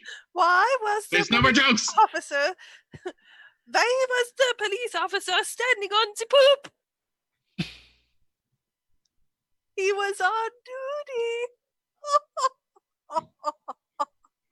Oh, that's a good new one. I feel like you mixed that from your old knowledge and your new poop knowledge that the Magus gave you. That's really great. Right? We're making up the new jokes. Yeah. I guess all it takes is some poop. That's really great. Quite. Quite. I like that Jordan didn't get to end his scene the way he wanted. He was like, no, he's so pleased with himself. No more jokes. I just couldn't help it. You can't stop them. You can't. Nope. He left to go soliloquy by himself. I know. And I still had to make one. He tried so hard to avoid the jokes, but it was too bad. So what's Fox doing in all of this? I am going to a backwards storm. Ooh. So, we spend the night. And, well, the night, we all get tired and start to sleep. And in the middle of our rest, a strong wind from seemingly nowhere picks up, and everybody hides under covers and scrap. And several of the people and skeletons get hit and caught in the storm. And all of a sudden, as soon as they're able to finally find cover and they're starting to talk, nobody can quite understand what they're saying. It seems almost as if they're talking in a strange, backwards fashion. It's almost as if their words have been whipped around by the storm itself. Sit there, just listening to the wind blow through the cavern. And sounds as if there's words on the wind itself. Sounds like the voices of the people in the tents. And as the storm dies down, their words come back to them, the right order. Oh, that was a big storm this night. Oh, ho, ho, ho, ho, ho, ho, ho.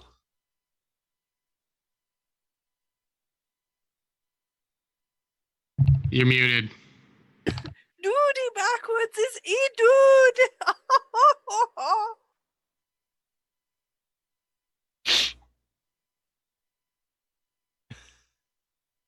Too much duty. It's a big duty. But someone's got to do it. And yeah. Magical You're muted too, Jess. magical wind. I was.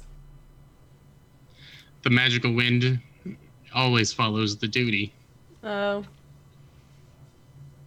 Oh, what? I'm not allowed to do it? That's great. No, it's fine. It's just like you can't even do toots backwards because it's still just basically toots. It's stoot. Stoot. A backwards toot is a burp. Everyone knows this. Okay. Good scene, Kit. I like how silly. So tonight has been so silly. Yeah, I don't know what's been in our water or whatever, but Giggle juice. jeepers. Katie's pulling out all the stops.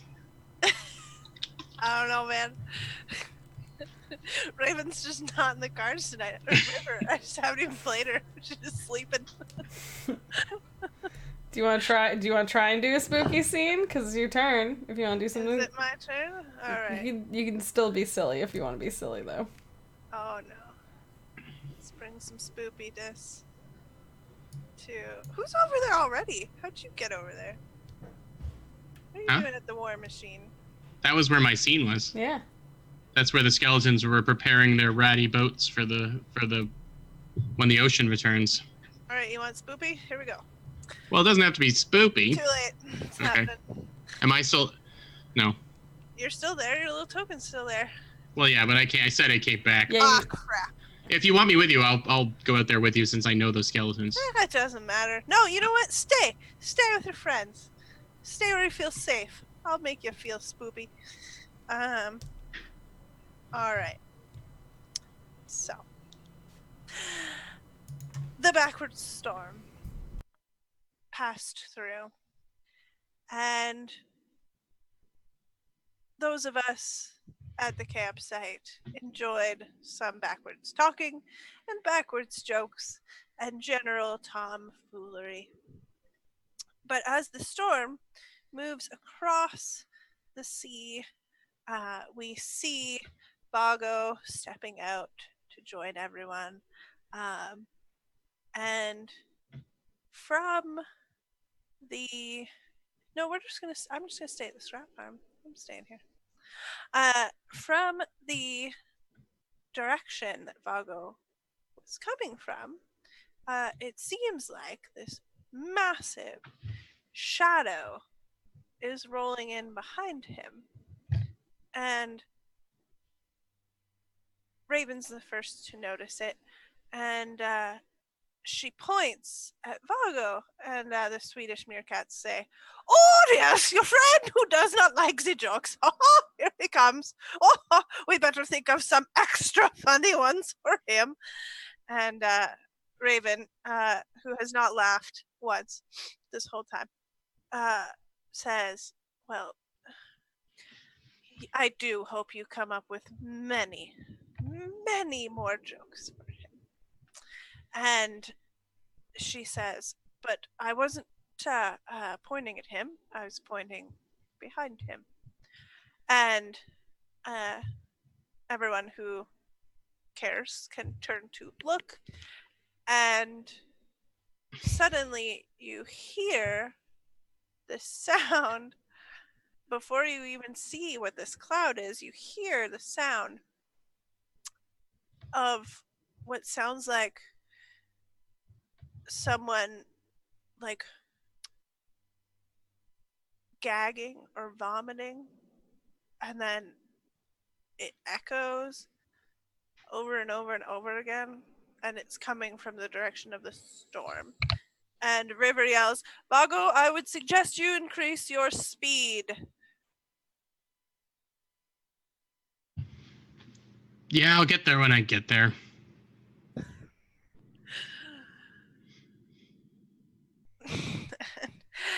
Starts to make her way towards him because At a certain point, I guess I would hear it coming up behind me. Sure, if you want to. Well, if you start walking towards me, and are kind of like looking past me, I would turn around, and if I saw this big salt cloud, I'd probably be like, yeah, okay, and I start to move a little faster, like a bear jogging. It's not super efficient. Yeah, and as you bear jog your way back, if you take some closer glances, you realize that what first appeared to be just a shadowy storm of sand is actually the dust and sand being kicked up by the skeletons who are chasing you. And they are no longer skeletons. They have inverted and are massive piles of guts and intestines and organs with just giant gaping mouths and eyes, but no skin and no bones. They have reversed via the storm, and they are mindlessly glooping, chasing, stumbling with whatever limmy floppy. They're just like a big ball of them? Well, they're moving as a horde, but Right. they're an individual unit. They are themselves individual units within their little horde.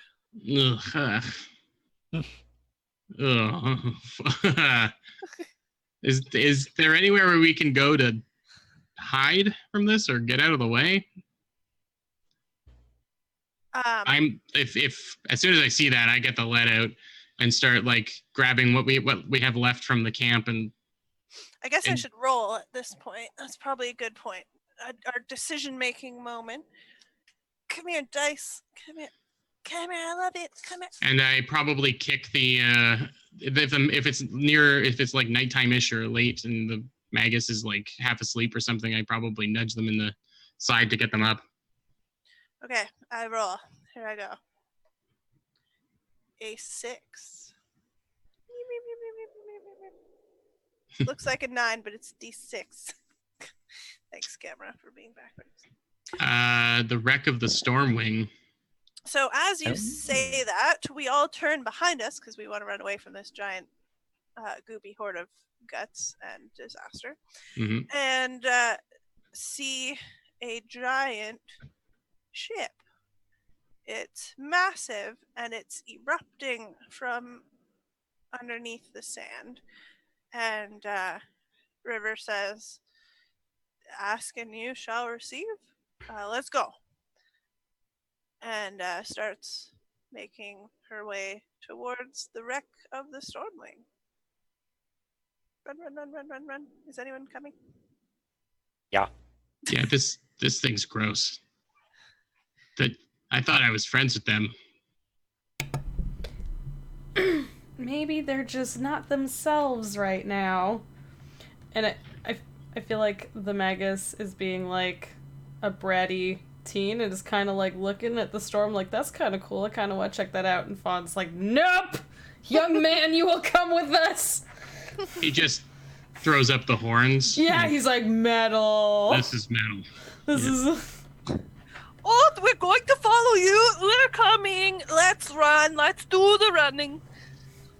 And, yes, that's a good idea. You should definitely, like, Vago, you can't say no to them this time. We have to all go into this thing. I'm just heading towards the boat. I don't care if they come with us. Onwards. So I guess we get to the boat relatively quickly, because the guts aren't. And it's moving just like with finesse. sailing over the salt waves. It's like erupting from underneath, so it's like a wreck that has. Mm. Does it looks like what was like a sunken ship almost, and it almost looks like it's bobbing back up, almost like there's buoyancy suddenly to the salt? Yep. Okay. Is there, like, if that's the case, is it high up that we can't get onto it? There's like old, like ladders. Rope ladders and they're stuff. torn and they're not in great shape, but I imagine the hull has a hole in the side too. yeah. We have options for getting in, I think, probably. So we can run in the hole in the side? Yeah. And is there just like sloppy, gross, moist sounds outside as we huddle inside of there? Yeah.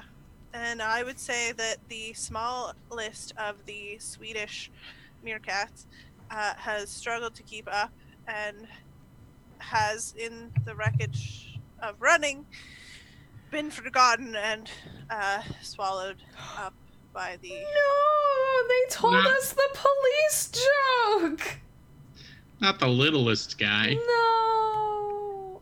And all you hear from underneath the horde. Duty. No, no, not a dying joke. It's gonna die laughing. As poop jokes aren't my favorite jokes, but they're a solid number 2. And then horrifying shrieking as he's torn apart and devoured by Oh god. organ monsters.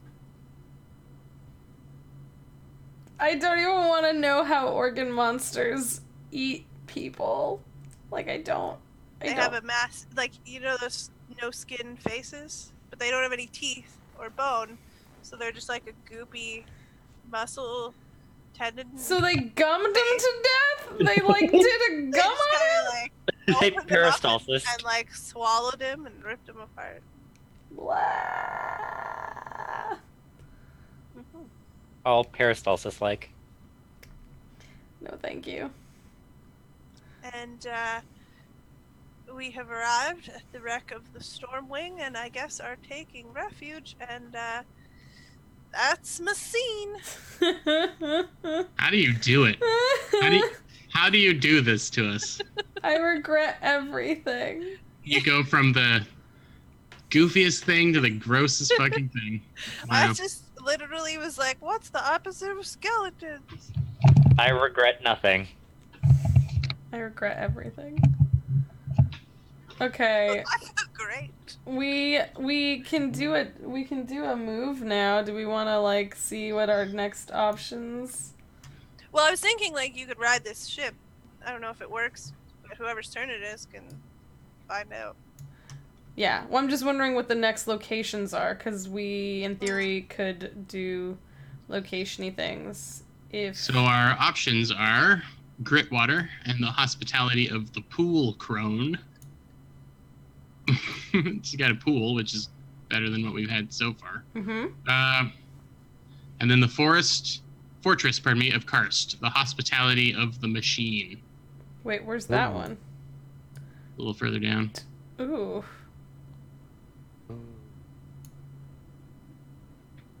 Or you can follow up with another scene here. Well, you could do one and then the other. Karst is a limestone topography. Fun fact from our geo nerd in chat. Thanks, Yeah, thanks for the geo fact. I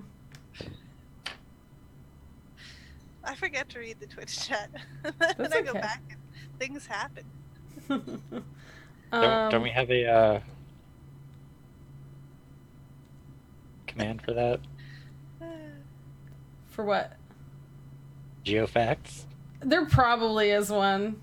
There probably is, but I'm not 100% sure what the command is right now. Dustin, do you know what your own command is? Put it in the chat. I am torn. Gritwater, Hospitality of the Pool Crone. I like the Pool Crone because I like witches, but I like the look of this badass fortress. Save us from the creepy gut monster. Either way, we're getting the fuck out of here. We're going somewhere other than this place. As you hesitate at the wheel, they're climbing up the sides of the boat. Hey, like, shush. Slurp? Did you just do slurp? They're slurping, Jess. No. They're slurping and they're glooping towards us. Gotta love a good sense of urgency. All moist like. Okay. We have to avoid their moist slurping. Okay, I guess we're going to the crown. No, we're going to the fortress. Let's go there. Book. Book. So we get up on. We're all up in this ship. Things are starting to slurp over, and I feel like we're all like, back, foul demon, like trying to like keep them off just long enough that we can get out of there and out of the storm. And as we sort of like take this boat out, we ride it and we can see the storm sort of receding, and in the distance we can see the organs turning back into bones of skeleton people. And slowly, as we sort of leave this vicinity and we sort of see the storm sort of dying out in the background, the wreck we are on of the Stormwing, whatever reverse magic made this wreck into a working ship, is slowly starting to die out. And it starts almost like sinking back into the sand, like slowly as we're riding on it, it starts sinking. And we kind of have to make the decision to abandon ship. And I think we're going to sink. Yep, I think you're right. I think we should probably get off this boat. So I think we wait for like a safe distance of it going down, and we kind of are able to either scramble down the ladders or like jump off into like the softer sandy areas, like into the dunes or whatever. I think I was gonna make a joke about the Magus being a brat again, because I like this bratty teenage Magus, but yes, we managed to all get off safely, and then we have to proceed walking through what seems to be this like sandy duney desert where there seems to be like these rolling mounds of sand, and it seems to be a little less salty now. We can't see too much, but I do think we hear every once in a while sort of like a chittering and like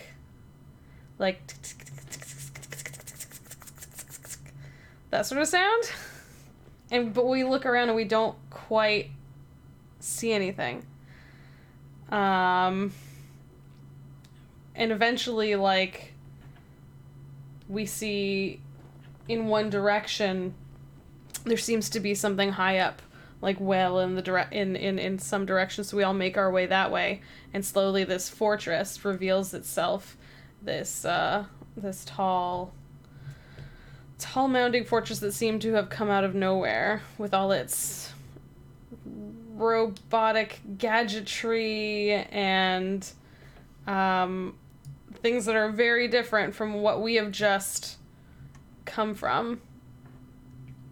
And I think we approach because we have no choice. It seems rather ominous, but once again, the where we are unsure, the Magus seems to be confidently just walking on up, like walking right into whatever it is they see. So they lead us almost up this very narrow, winding path up to this fortress, and they raise their hand to knock, and the door just swings open. And inside, there are these terrifying, giant, mandibled bug people.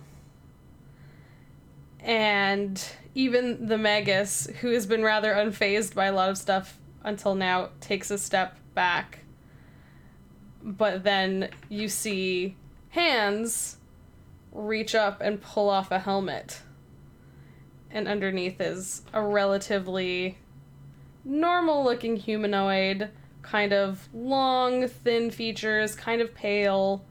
And behind them another spooky bug-looking person takes off their helmet, and this one is a shorter, squatter, much darker skinned.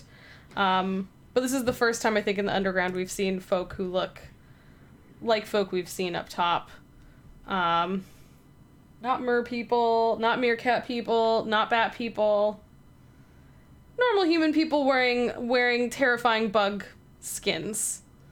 Totally normal. And they... the Magus just looks up at them, and they look at him, and the Magus proceeds to just walk in. And I think that's that scene. That was good. We're I like here! We made it! We made it to Bugtown. We made it to Bugtown! Good Is job. that good? Is that bad? I don't know. This is my town. Yeah, the Magus seems okay with that. The Magus seems to not give a hoot about anything.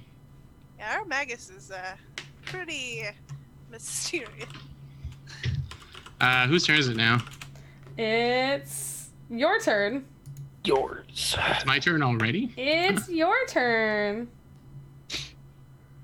What would you like to do in this wondrous Bugtown we've just discovered?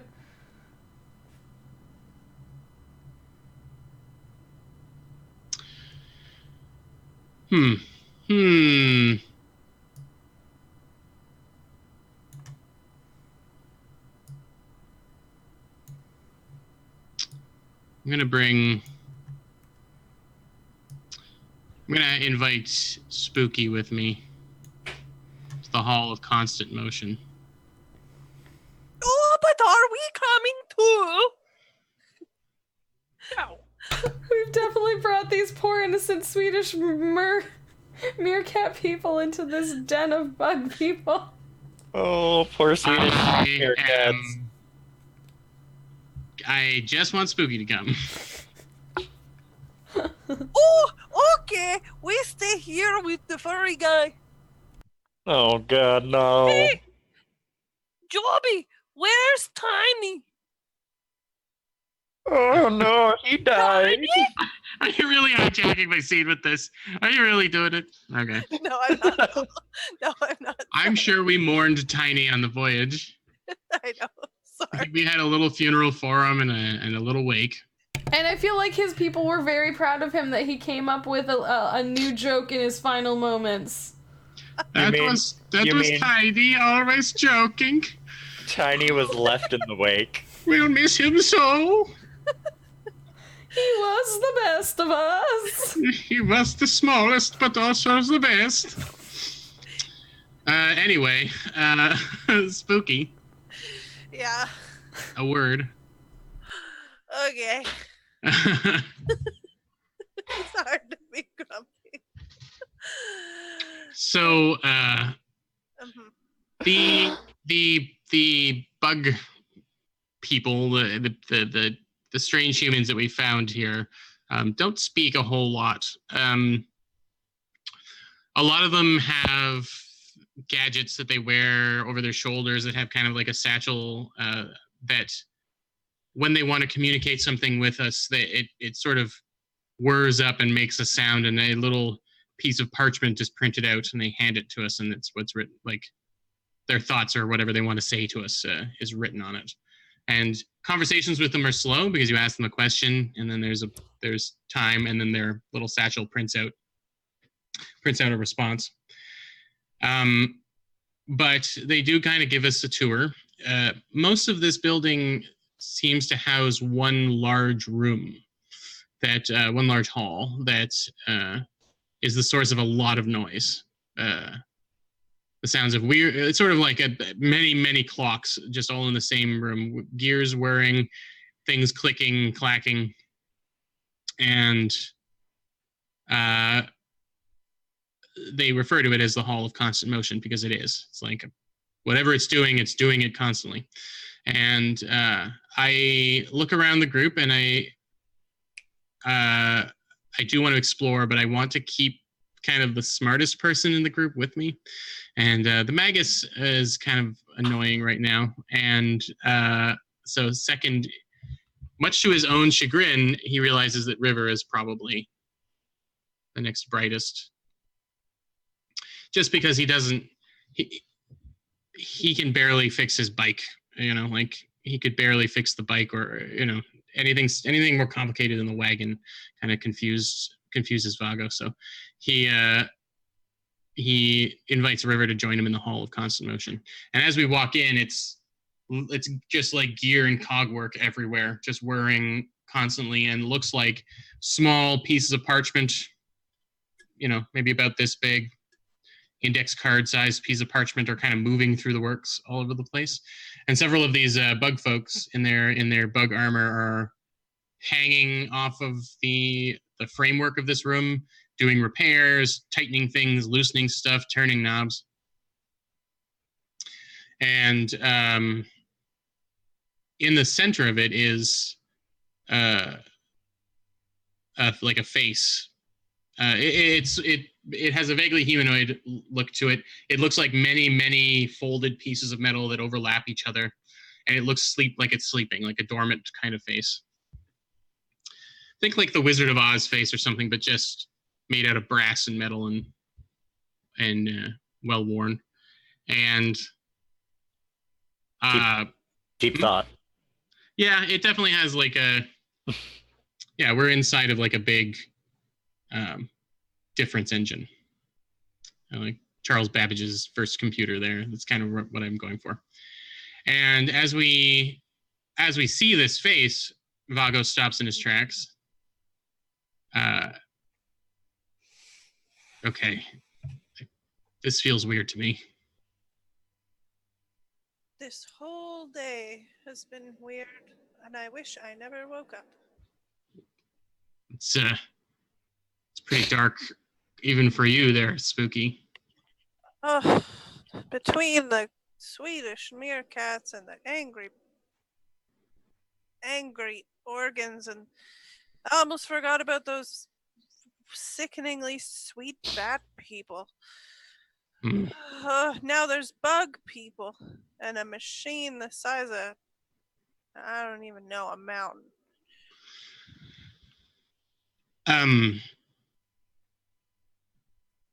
Well, this room drew me here.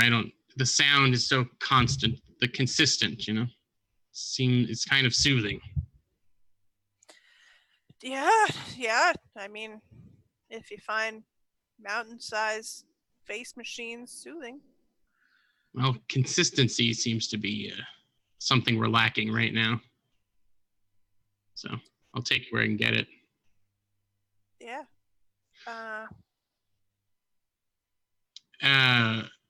As we walk forward, Vago taps one of the folk that are working on this. Some of them are in their armor, like their bug armor. Some of them are just wearing robes and stuff that resemble wings and things. And he says, "What's this place about?" And the bug person reaches down, waits a beat, pulls out a little printed piece of parchment, and hands it to Vago. And he looks at it and says, "Huh," and he shows it over to River. It says, "One question, one answer." That was your question. Do you think you get to ask big ol' Facey there a question? And you say that to me, but the person who's helping us nods. Does it know everything? No reaction from the person. All right, you're up first. And I just put my hand behind you and I scoot you forward. Whoa there, farm boy. What if it's one question only? What if we steal the question from all these locals and they're just waiting? I don't think they would have told us about it if we were going to steal their one question. All right, well, I mean, you brought me here. I'm not going first. Blah. Look at its scary face. What if it only has one answer for all the questions? There's a lot to think about, you know. Well, I guess I'm still going to ask. All right. Vago takes a few steps forward up to the face and says, hello, Vago. I'm Vago. I've been told that I've got one question and that you would maybe provide an answer.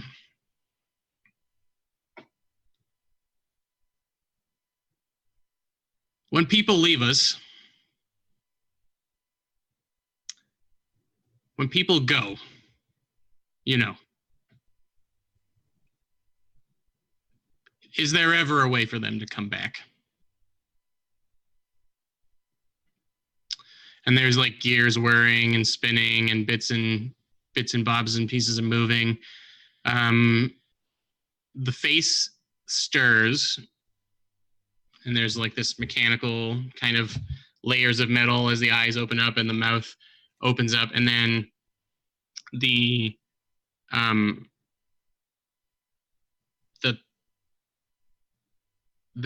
mouth like slowly prints out a piece of parchment. And it's a little bigger, maybe like this big. And Vago reaches up and he reads it and says, huh. And then folds it up slowly and puts it into his pocket, inside of his robe, his bat robes. Thank you. Now I know. See, Spooky, wasn't that hard? Did you get the answer you were hoping for? I got a answer. That's me. That's between me and the big face. But I'm curious. You seem to be something of a know-it-all, so I'm wondering what you don't have the answer to.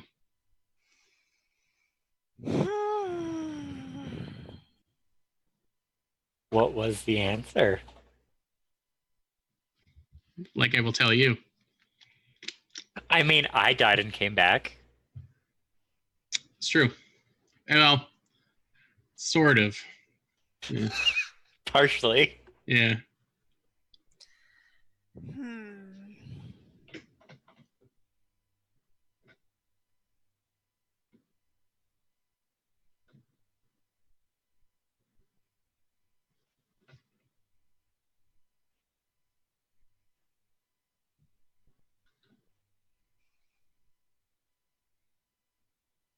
What is the fate of the Magus?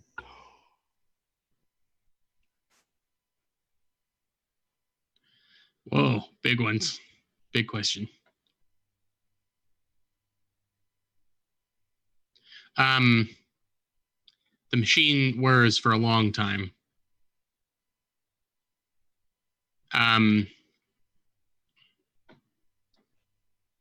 And actually a lot of the people who are working on it kind of stop to look at it because it takes a lot longer than you would expect, than it did for my question. And there's a couple of times where panicked, a few of our bug friends have to go and like quickly repair something, like or like adjust something because tension's getting too much in one spot. And then there is like the sound of a car backfiring basically, and a piece of parchment is shot out of the mouth of this thing. And it like swoops up into the air and just starts to drift down and lands on the floor face down.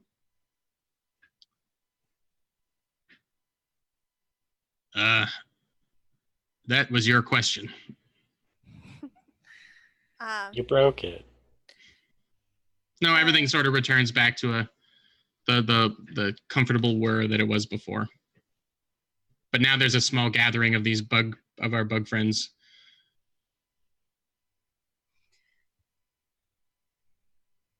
River picks up the paper.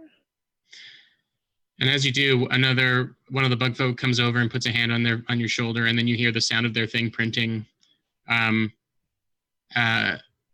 it says on it, "One doesn't need to know everything." And they fold that up into your hand. And she reads the bug man person's suggestion.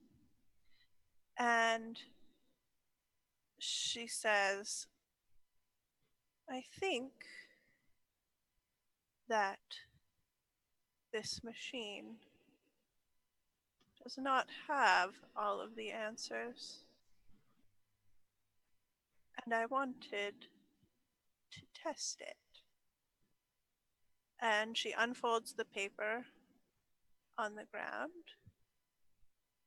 And it's just black ink, like a solid sheet. And she turns to Vago and says, see? Not all it's cracked up to be.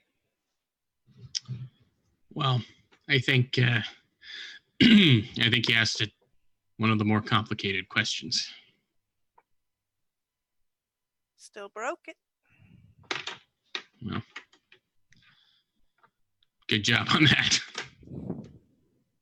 I outsmarted the smart machine face. I hope that shows you that whatever your answer was is not necessarily the final truth. Well, I certainly hope you're wrong.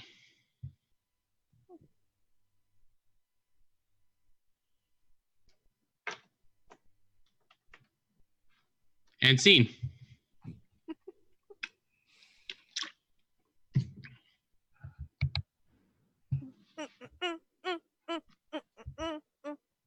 Things that mean things, but don't mean things, and allude to other things and our secrets. Jordan, you were missing out on dance time since you missed it, so now you gotta get in on this. Well, it seemed like a dance was beginning, so yeah. You broke the machine there.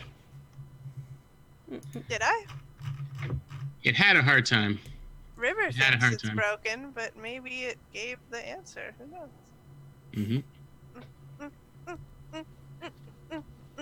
What's Fox doing?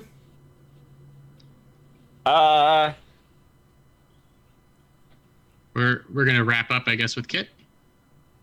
Is that what we're doing? Well, it's almost 10, isn't Oh it? yeah, Kit, do you need to end now? Doesn't matter. Do you want to do your scene or? We can, Okay. if you want. It's up to you. It's literally your scene, so you can Literally say don't care. if you want to do it next week or we can start on my scene if you want, Next week? because I can form ideas. Okay. Yeah. Okay, so we will continue in the fortress of Solitude. solitude. Next week. Thank you so much, everyone who was hanging out for this extremely silly, mostly very silly episode. Full of I don't know what. Shenanigans. Yeah, I think shenanigans might be the right word for what happened here tonight. All of the salty Swedes were going in and asking the question, "Have you heard the one about the poop and the pig?" And then the thing would print out no, but that was their only question. And The poop and the pig and the farmer and the pig and the poop. Amazing. Sorry, I wasn't doing. I got whiskers already, I guess. So you didn't have to do the hand whiskers, is what you're saying? You just get to cop out of doing the hand I can do it. whiskers? I'm doing it now. Okay, good, because it just wasn't the same. I would hate to ruin it. Thank you. Let's go around and say goodbye, I guess, to everyone. If you have anything you want people to check out, or if you specifically want people never to find you, as some people do. If everyone has like a favorite moment they want to share, let's do that. Let's start at the bottom with Kit. Okay, well, my favorite scene was obviously the Swedish meerkats. Just tremendously goofy. Probably the best thing about the entire campaign so far, because, I mean, utter goofs. It's the best. No, they weren't otters, they were meerkats. Yeah. Aha! As for myself, you can find me at Kit Battlebeard on both Twitch and Twitter. For the next few Mondays, you can find me on Bloodthirsty Puppets on Twitch. That's bloodthirsty_puppets. Okay, there's math involved here. 1 to 3 o'clock Eastern. Because it's a 8 o'clock GMT stream, because they're British. For their Monday nights Get Nuked. It is their homemade spice system. System? Yes, it's a homemade system that they made completely. It's a D12 system. Wow. Yeah, really cool. Because they were like, not enough people use D12s. We're gonna do an all D12 system. Yeah, That's magnificent. It's really fun. It's their Get Nuked is post-apocalyptic England, and we are in Horsham, or the town of horrors. And I play a travel agent. He makes people go on vacation. Ah. Okay. Yes. Nice. Otherwise, I host D&D on my channel on Saturdays. Yeah. So go check those out. They are both really fun. Perfect. We're gonna skip me so I can end it, since I know when the press the end button on the stream. So Jordan. I'm Jordan. I'm at Native Cartoons, anywhere where it matters. Mostly on Twitter. You can find me these days, or in the chat, I guess, as Native Cartoons. My favorite moment.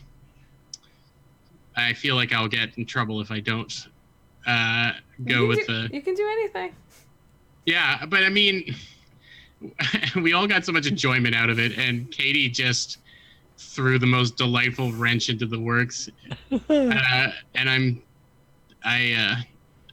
we probably needed that after all of the terrifying stuff with the bats and the friggin' way it ended with the fish folk.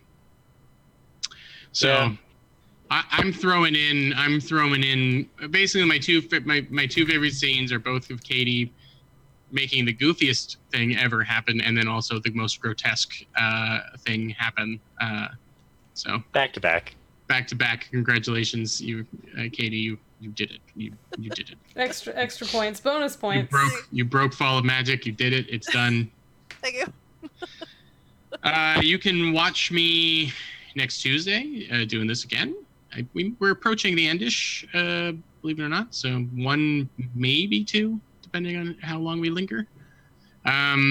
So next Tuesday for that. And then on Friday, I'm on this channel hosting Fiasco Friday with Jason and Meg and Dusty. A bunch of people who, actually, I don't know if Jason's played before. I don't think he has. I think it's a bunch of new folks.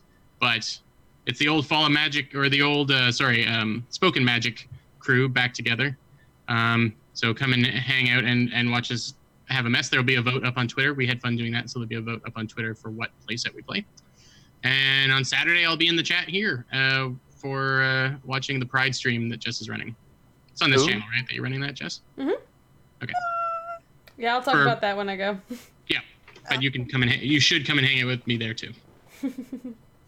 Awesome. Katie, where do you want or not want people to find you? And what was your favorite thing that you did to us? You monster. I think my favorite thing that I did was actually the moment with the herb lady and Fawn. I'm like trying to plant all these like breadcrumb trails for us to come back to when we finally forgot about them. But I gotta go back and rewatch the old stream so I don't forget about the old breadcrumbs that I planted. So maybe some are red herrings and some aren't, but I liked tempting Fawn to be bad.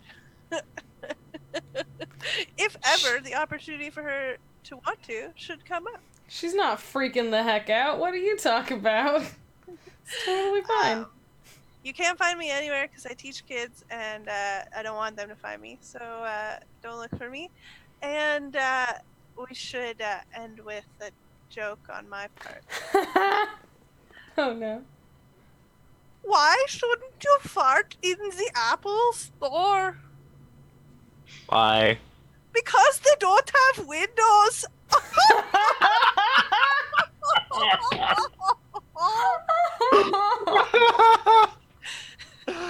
That was magnificent. Just magnificent.